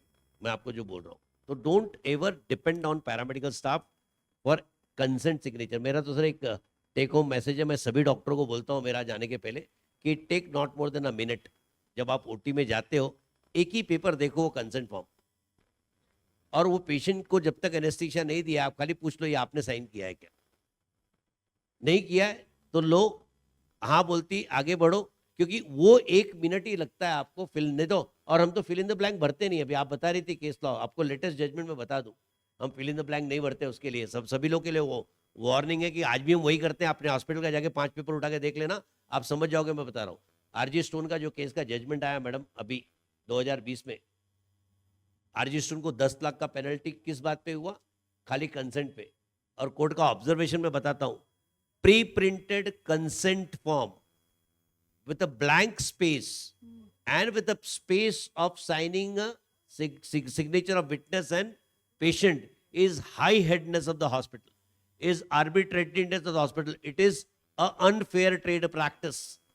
We say that there is no negligence on the part of a treating doctor, but since this is been followed, we penalize RG Stone for 10 lakh rupees. वो law बन गया. आज आप का problem क्या होता है, हम भरते नहीं, बाद में करेंगे. पेशेंट अच्छे से डिस्चार्ज हो गया, 1 साल बाद रिलेटिव पेपर मांगता है, हम देखते भी नहीं, हमारी नर्सेस प्रिंट आउट दे देती है और सब डॉक्टर का नाम ब्लैंक है, पेशेंट का नाम ब्लैंक है, प्रोसीजर का नाम ब्लैंक है, ये स्टॉप कर दो, क्योंकि मेडिकल रिकॉर्ड आपको बचाने के लिए ही है और आप मेडिकल रिकॉर्ड पे प्लीज फोकस करो. One important question. Can एक minute about the RG stone का जो आया था ना, because it came on WhatsApp and we got an impression कि प्री प्रिंटेड कंसेंट फॉर्म हम लोग दे ही नहीं सकते, एंड वी वर शॉक्ड कि प्री प्रिंटेड करेक्ट.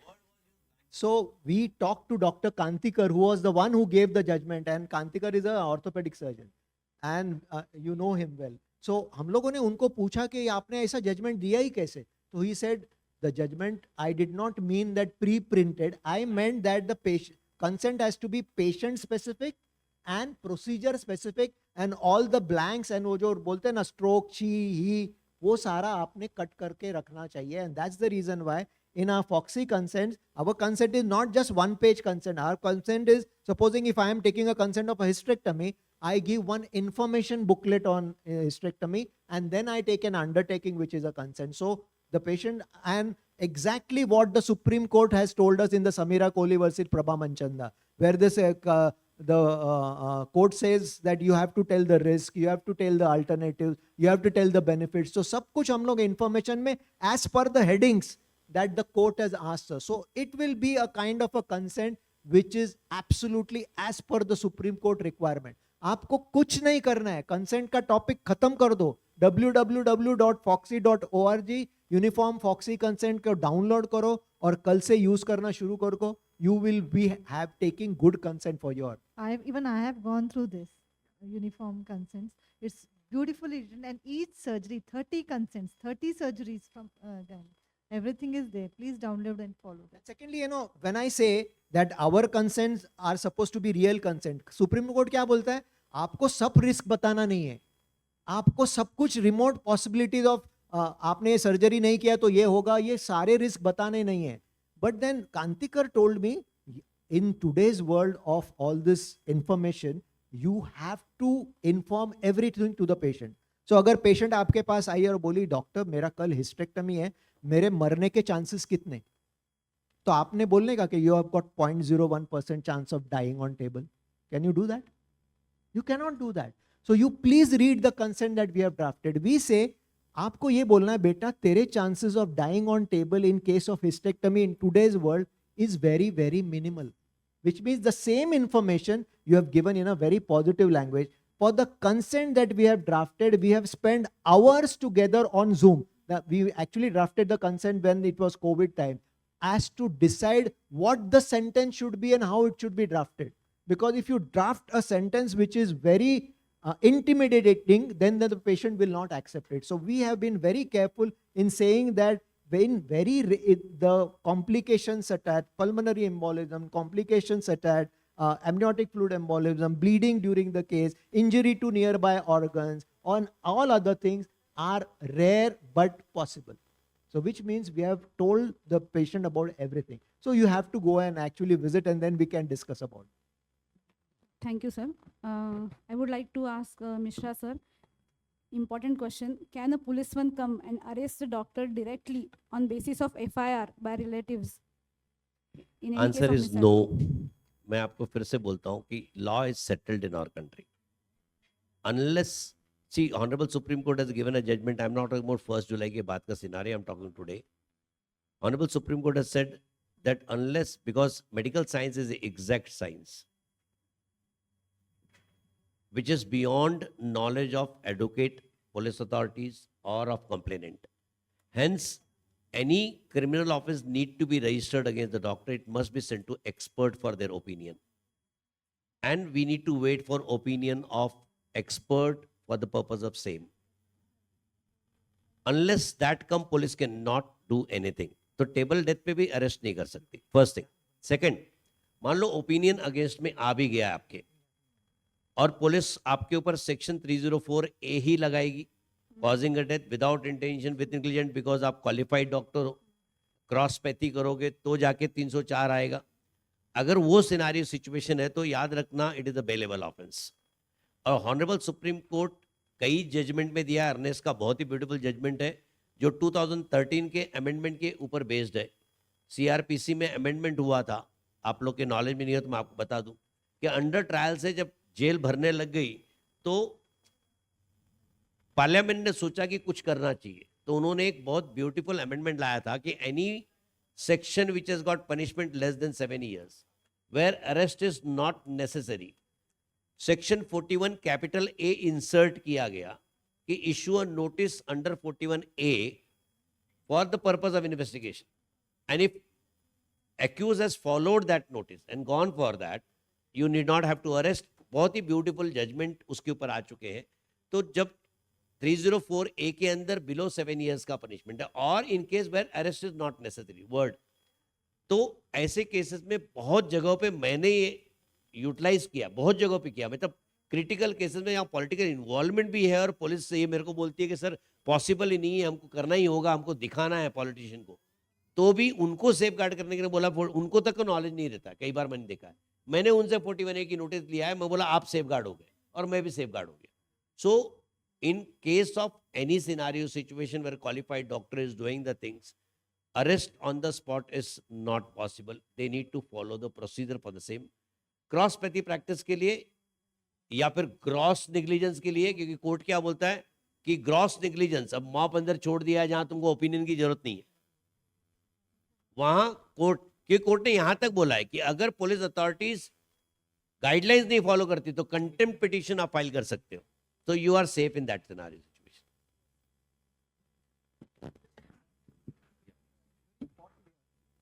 जब भी पुलिस आपके मेडिकल कॉलेज में ओपिनियन के लिए भेजती है, so there is a difference between opinion asked by the police and opinion asked by the consumer court. जब पुलिस आपको ओपिनियन पूछती है ना, the police is asking the medical, if there are medical office, medical college professor sitting here, when the police is asking whether there was gross negligence. They are talking about gross negligence, wrong side operated, long limb operated, mop left inside the abdomen. And when the consumer court is asking, then they are talking about civil wrong. Civil wrong क्या, you can always say पिटोसन डिप consultant ने manage किया, monitor किया हुआ तो अच्छा होता था, इस केस में सीजर नहीं करते तो अच्छा होता था, antibiotic should have been given. All these comments can be given for an opinion asked by the consumer forum, but when the opinion is asked by the police, the merely what the medical college professor has to write, that there is no prima facie evidence of any gross criminal negligence, and that's all. Otherwise कुछ भी आ गया ना which says कि उसने doctor ने कुछ गलत किया, इमीडिएटली पुलिस आएगा, बोलेगा ये देखो आपके अगेंस्ट है, आपको अरेस्ट करेंगे, and then they will arrest you under 304, जिसको जो सलमान खान को लगाया था ना उस टाइप का लगा देंगे आपके ऊपर। So you have to be careful on that. Thank you, sir. We would like to have questions from audience, 2 to 3 questions only. Anyone?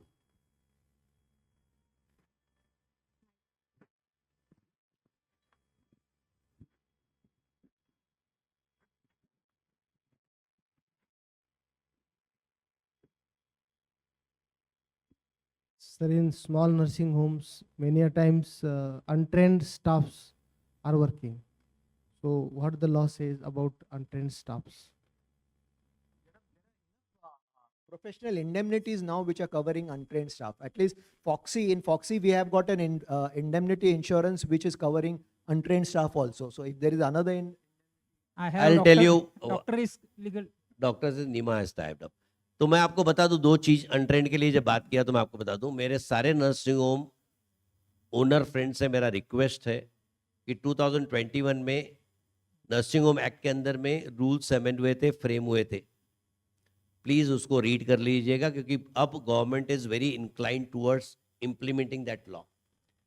वो आपको मिल जाएंगे, नहीं तो मैं आप लोगों को भेज देता हूं। उसके अंदर उन्होंने बहुत ही क्लियरली डिफाइन किए, बहुत चीजें डिफाइन की है नर्सिंग होम के लिए, तो बहुत विजिलेंट है गवर्नमेंट, इतना याद रखिएगा। उन्होंने बहुत कुछ लाया उसके अंदर, मेरे पास अभी इस वक्त नहीं है तो मैं आपको बताता था, काफी पॉइंटर्स आए हुए हैं।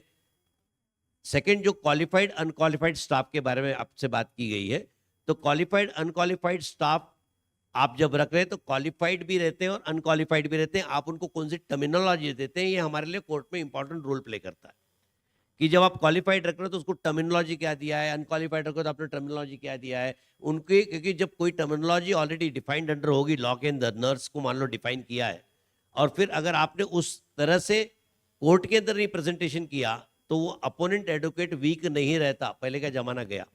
रही बात सर ने जो बोला प्रोफेशनल इंडेमनिटी पॉलिसी के बारे में, मैं आप लोगों को बता दूं, सर भी बता रहे थे कि नीमा ने doctors risk medico legal services से टाई अप किया है एकदम मिनिमल रेट पे, बहुत ही कम रेट पे, जो आपकी प्रोफेशनल इंडेमनिटी आपको मिल सकती है। आपके नीमा एसोसिएशन ने ही निगोशिएट किया है और बहुत मिनिमल रेट पे प्रोफेशनल, जैसे कि मैडम ने बोला कि without professional indemnity it is a death penalty, financial death.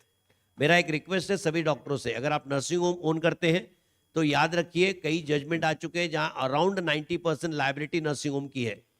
मतलब आपके स्टाफ की मिस्टेक हो दो, विजिटिंग कंसल्टेंट के ऊपर केस हो दो, मतलब आपके नर्सिंग होम, तो नर्सिंग होम की policy covers all paramedical, qualified unqualified staff, all visiting consultant to that particular hospital, pediatric हो, gynae, all are covered, covers the owners, proprietors, directors, और बहुत सारे कवरेज उसके अंदर including the damage and loss cause to third party in your hospital, बहुत कुछ cover है, that is also available, जो आपके डॉक्टर को तो ऑफकोर्स कवर करता है। प्रोफेशनल इंडेमनिटी पॉलिसी जैसे कि सर ने पहले ही बताया है और मैं आपको फिर से ऐड कर दूं, एमएफपी एक्ट में आपका जब अमेंडमेंट हुआ था 2014 में, आप पढ़ना सेक्शन 25 का प्रोविजन 4 और 5, क्योंकि act is supreme, honourable supreme court को भी एक्ट मानना पड़ता है, क्योंकि act is made by either assembly और by parliament, that is superior. Law interpret करती है कोर्ट, अगर कहीं कुछ फ्लॉज रह गए हैं तो। आप अगर महाराष्ट्र मेडिकल प्रैक्टिशनर एक्ट 1961 का उठा के पढ़ेंगे तो प्रोविजन 25 के अंदर जो अमेंडमेंट किया है उसमें बोला गया है पोस्ट ग्रेजुएट गायनेकोलॉजिस्ट की, पोस्ट ग्रेजुएट की बात कर रहा हूं मैं, कि they are allowed to use latest technology, latest knowledge, बहुत ब्यूटीफुली ड्राफ्टेड है। हमारे जैसे एडवोकेट के लिए वो काफी है, उतनी लाइन हमारे को कोई भी चीज को इंटरप्रेट करने के लिए, मतलब इतना ब्यूटीफुली ड्राफ्टेड है। तो कहने का मतलब कि जब आपको अलाउड है तो प्रोफेशनल इंडेमनिटी पॉलिसी आपकी अवेलेबल है। New India insurance company, government insurance company agreed है देने के लिए, तो जो नीमा ने टाइप किया है वो न्यू इंडिया इंश्योरेंस कंपनी की पॉलिसी है, पीनट अमाउंट में अवेलेबल है। मैं आपसे बोलूंगा नीमा पदाधिकारी को तो सब पता ही है, आप लोग बता सकते हैं, या doctorsrisk.com पे जाओगे रिस्क कवर करने के लिए, doctorsrisk.com, उसके ऊपर भी आप रजिस्टर करके लॉग इन करोगे तो आपको नीमा की पॉलिसी मिल जाएगी। पीनट अमाउंट पे है, बहुत नॉमिनल अमाउंट पे है। मेरा रिक्वेस्ट है कि प्लीज कवर कर लीजिए। सर ने बोला क्वालिफाइड अनक्वालिफाइड स्टाफ, मतलब वो पॉलिसी आप समझ ले 60 to 80% डिस्काउंट प्राइस में भी आपके पास होगी। दूसरा, उसके अंदर एक मेडिको लीगल सर्विस का इनपुट कॉम्प्रोहेंसिव डाल दिया है, क्योंकि आज की तारीख में मेरा एक एक्सपीरियंस आपको बता रहा हूं कि अगर आपका के ऊपर केस, इंडेमनिटी पॉलिसी कब काम आती है, जब केस रजिस्टर्ड हो जाते हैं। और याद रखिए अवॉइड करना केस रजिस्टर होने को, क्योंकि हम सोशल मीडिया में हैं, सोशल एरा में हैं। अगर आपके ऊपर कोई कंप्लेन रजिस्टर हो जाती है तो पब्लिक डॉक्यूमेंट होता है, इंडेमनिटी तो आएगी काम में, लेकिन एक बार वो पब्लिक डॉक्यूमेंट हो गया तो it can be posted on internet, और उसमें रेपुटेशन लॉस, बहुत बड़ा लॉस होता है। इसीलिए जैसे सर आपके पूना में है, मैडम है, ऐसे कई मेडिको लीगल कंसल्टेंट अवेलेबल हैं जिनका नॉलेज आपके लिए अवेलेबल है। मेरा एक रिक्वेस्ट है, फिंगर टिप पे नंबर रखिए आप। फायदा क्या होगा, क्योंकि प्री लिटिगेशन सपोर्ट, जब भी आपको लगता है पोटेंट लिटिगेंट है, please call your medico legal expert, discuss with them, audit your medical record before it goes to the patient, make all possible attempt, answer करना है नोटिस को कीजिए, so that it does not go during, अगर मान लो table death हो रहा है या कॉम्प्लिकेशन हो रहा है, कॉल सच ए पीपल, मैं हूं, सर हैं, मैडम है, call such A people, get the idea कि अभी भाई क्या करना है, मेडिकल रिकॉर्ड क्या करना है, आजकल सब टेक्नोलॉजी में अवेलेबल है, so that you can be protected. Post naturally drafting documentation के लिए एडवोकेट को प्रॉब्लम आता है एस्फिक्सिया, हाइपोक्सिया में, न्यूरोटॉक्सिन में, लेकिन मेडिको लीगल एक्सपर्ट को प्रॉब्लम नहीं आता, because they are from the medical background. उनके ऊपर बेस कीजिए, see that your argument is done by some expert who are in this field, क्योंकि जैसे मैंने आपको एक एग्जांपल दिखाया लिथोटॉमी का, ऐसे कई चीजें हमारे कोर्ट में आती है जहां क्विक डिसीजन लेना पड़ता है कोर्ट को बताने के लिए, और वो अगर हम वेट करते हैं डॉक्टर आके बताए तब तक तो बहुत लेट हो जाती। तो अवॉइड द केसेस। तो मेडिको लीगल सर्विस, जैसे मैंने आपको बोला कि नीमा ने जो टाइप किया है उसके अंदर कंबाइंड है, इंडेमनिटी पॉलिसी नहीं है लेकिन मेडिको लीगल एक्सपर्ट की सर्विसेज भी है। सर जैसे, मैडम जैसे और लोग भी हैं जो आपको दे पाएंगे services, so that case can be avoided. So go for such opportunity with your already organization has taken a pain to finalize and formulate such a thing that can really safeguard you in any given situation. I will again go with the word of a madam, beautifully narrated word, कि without professional indemnity is a financial suicide. Please don't do that. क्योंकि एक case भी, मेरे पास जो cases आ रहे हैं, मैं आपको बहुत एक मिनट लूंगा, मैं आपको एक बहुत डिफरेंट केस बताता हूं सर गायनिक का, मेरे करियर में आया हुआ। केसेस सिर्फ निग्लिजेंस के लिए नहीं फाइल हो रहे। मेरे पास तो केस आया हुआ जो प्रिस्क्रिप्शन पे फाइल किया है। बाय डिफॉल्ट हम लोग एवरेजली मैडम 4 ड्रग्स मैं देखा हूं अप्लाई करते हैं, पेन का हो या कुछ भी हो, एक एंटीबायोटिक, एक पेन किलर, एक पीपीआई ड्रग, एक मल्टीविटामिन। एक बंदे ने सिर्फ ये 4 ड्रग हमारे हिसाब से था, उसके हिसाब से 14 ड्रग थे, क्योंकि antibiotic double triple drug combination था, पेन किलर 2-3 ड्रग कॉम्बिनेशन था, मल्टीविटामिन 6 ड्रग कॉम्बिनेशन था, पीपीआई 2, और उसने डाल के गूगल को पूछा शो में ड्रग इंटरेक्शन। आप समझ रहे मैं क्या बोल रहा हूं? कोर्ट बोलता है absolute. Medical science abstract science है, opinion of 2 doctor can differ, but medical science की जगह पे अगर मैं लॉ साइंस की बात करूं तो एब्सोल्यूट है, 2 × 2 4। लॉ इस चीज को बहुत स्ट्रिक्टली लेता है। मैं एक बहुत ब्यूटीफुल गायनिक की केस आपको नरेट करता हूं before I close, if no questions are there. मेरे पास एक केस आया था चार्टर्ड अकाउंटेंट का, बहुत ही ब्यूटीफुल केस था, मैं आपके नॉलेज के लिए रख रहा हूं। और सीए मेरे पास इतनी बड़ी थप्पी लेके आया था सर रिसर्च करके, और बोला मेरे को 5 करोड़ का केस गायनिक पे फाइल करना है। मैं बोला मैं पेशेंट के केस नहीं लेता, लेकिन मेरे को इंटरेस्ट था कि ये इतना एग्रेसिव क्यों है। मैंने नहीं लिया, उसने जाके एक्चुअली 5 करोड़ का केस फाइल किया किसी एडवोकेट के थ्रू, लेकिन मैं उससे जानना चाहा कि इतना एग्रेसिव क्यों है। कि मैं तेरी बात सुनने से मेरे को ये लग रहा है कि गायनिक की कोई गलती नहीं है। स्टोरी सुनना मैडम। उसने बोला मेरा नया नया शादी हुआ, मेरी वाइफ प्रेग्नेंट हुई, प्रेगनेंसी के टाइम पे मेरी वाइफ को चाहिए था कि उसकी मम्मी के गायनेकोलॉजिस्ट के पास जाऊं। नेचुरली 25 साल माँ के पास रही है, फेथ माँ के ऊपर होगा, ट्रस्ट माँ के ऊपर होगा, तो वो डिमांड करेगी। सासू को था कि मेरे गायनेकोलॉजिस्ट के पास जाना चाहिए। आप समझ रहे हो difference? This is the real story I am sharing. सासू की जिद चल गई, अल्टीमेटली विनिंग सासू थी। उसका सिजेरियन हुआ वो लेडी का, और उसके सिर्फ ये साइकोलॉजी में था कि मेरे को ये डॉक्टर पे ट्रस्ट नहीं था, ये डॉक्टर ने मेरे को सर्जरी की, और डे 1 से कंप्लेन करना चालू किया। घर के अंदर डिस्टर्ब और डिस्ट्रैक्टेड सिनेरियो था सीए के, मतलब सीए के लिटरली टीयर्स आ गए थे। बोले सर मेरे को मालूम है कोई गलत नहीं है, लेकिन मैं वाइफ को कैसे समझाऊं कि वो गायनिक से मेरा कोई लेना देना नहीं।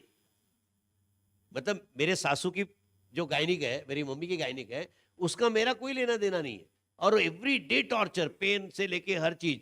बोले मेरे को सिर्फ उसको सेटिस्फाई करना है, इसीलिए मेरे को गायनिक पे केस डालना है। And truly 5 crore case has been filed. तो अब सिनारियो बदल गया है कंट्री का, इसीलिए प्रोफेशनल इंडिपेंडेंट पॉलिसी, मेरा एक रिक्वेस्ट है कि अपर लेवल गॉन, जैसे मैडम ने 2 करोड़ की बात की, मैं आपको क्लियर कर देता हूं मैडम। नया लॉ क्या कहता है कि consideration paid word to be considered, upper limit is not considered. Consideration paid पहले जब लॉ बन के आया तो 1 करोड़ उन्होंने नेशनल डिस्ट्रिक्ट कमीशन को पावर दिया था, 50 लाख कर दिया है, 3 करोड़ स्टेट कमीशन का कर दिया है, और 3 करोड़ के ऊपर नेशनल कमीशन किया, लेकिन कंसिडरेशन पेड वर्ड यूज किया है। मैं प्रैक्टिकल केस फाइट कर रहा हूं, इसलिए बता रहा हूं कि अमाउंट 50 लाख तक का मेडिकल में एक्सपेंस हुआ है और उसके ऊपर गया है तो स्टेट कमीशन। अगर मेडिकल बिल 50 लाख के नीचे है तो 10 करोड़ भी मांगेगा तो भी डिस्ट्रिक्ट कमीशन। तो डिस्ट्रिक्ट कमीशन को पावर एनी अपर लिमिट नहीं है। मेरे पास सिजेरियन डेथ का केस है मैडम 30 करोड़ का, बैंगलोर का।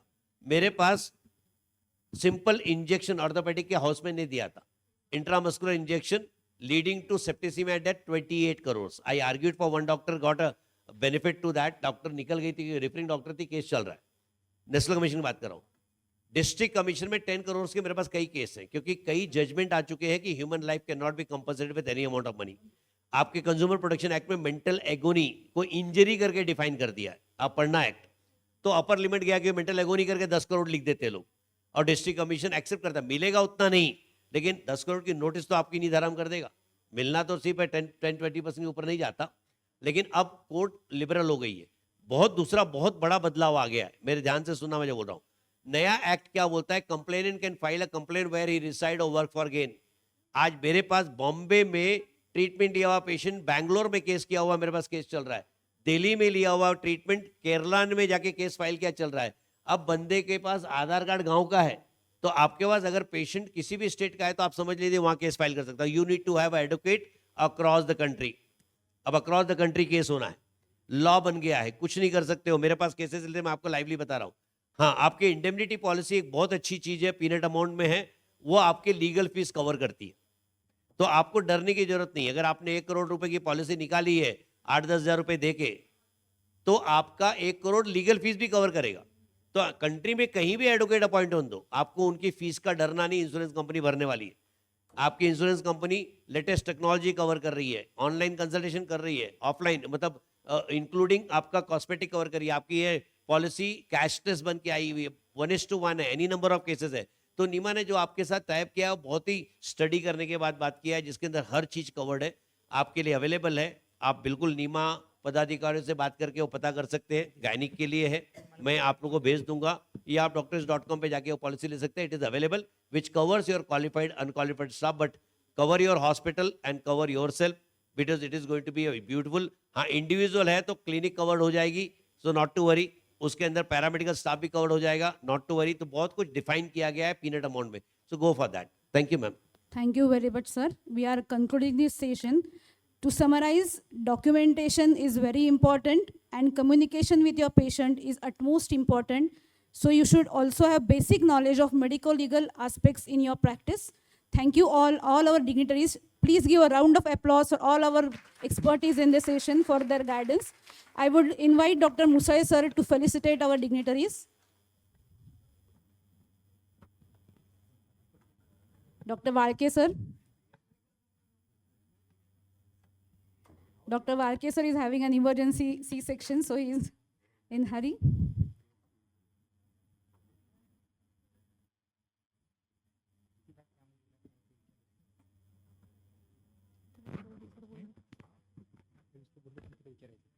Please applaud our dignitaries.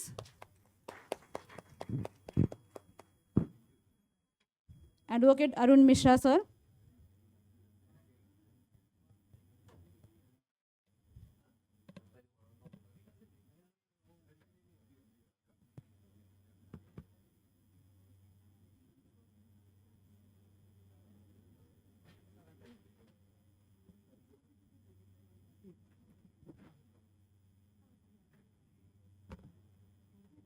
Dr. Nandi madam.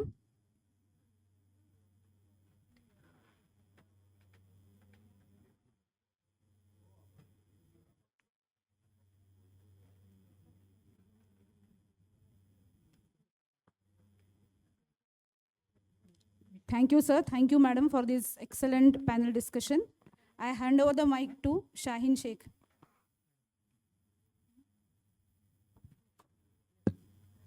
I request Dr. Mishra sir to felicitate our MOC, Dr. Rahul Garudkar sir.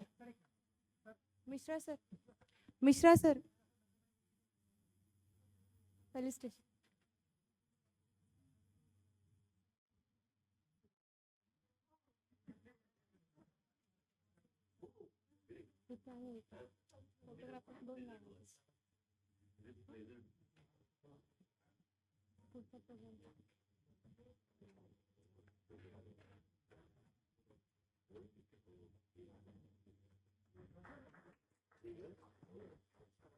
I request Dr. Nande ma'am to felicitate our MOC, Dr. Rucha Ganu ma'am.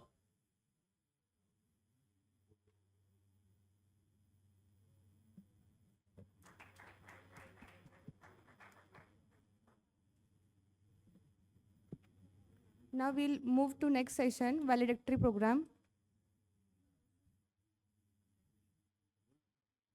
In 5 minutes.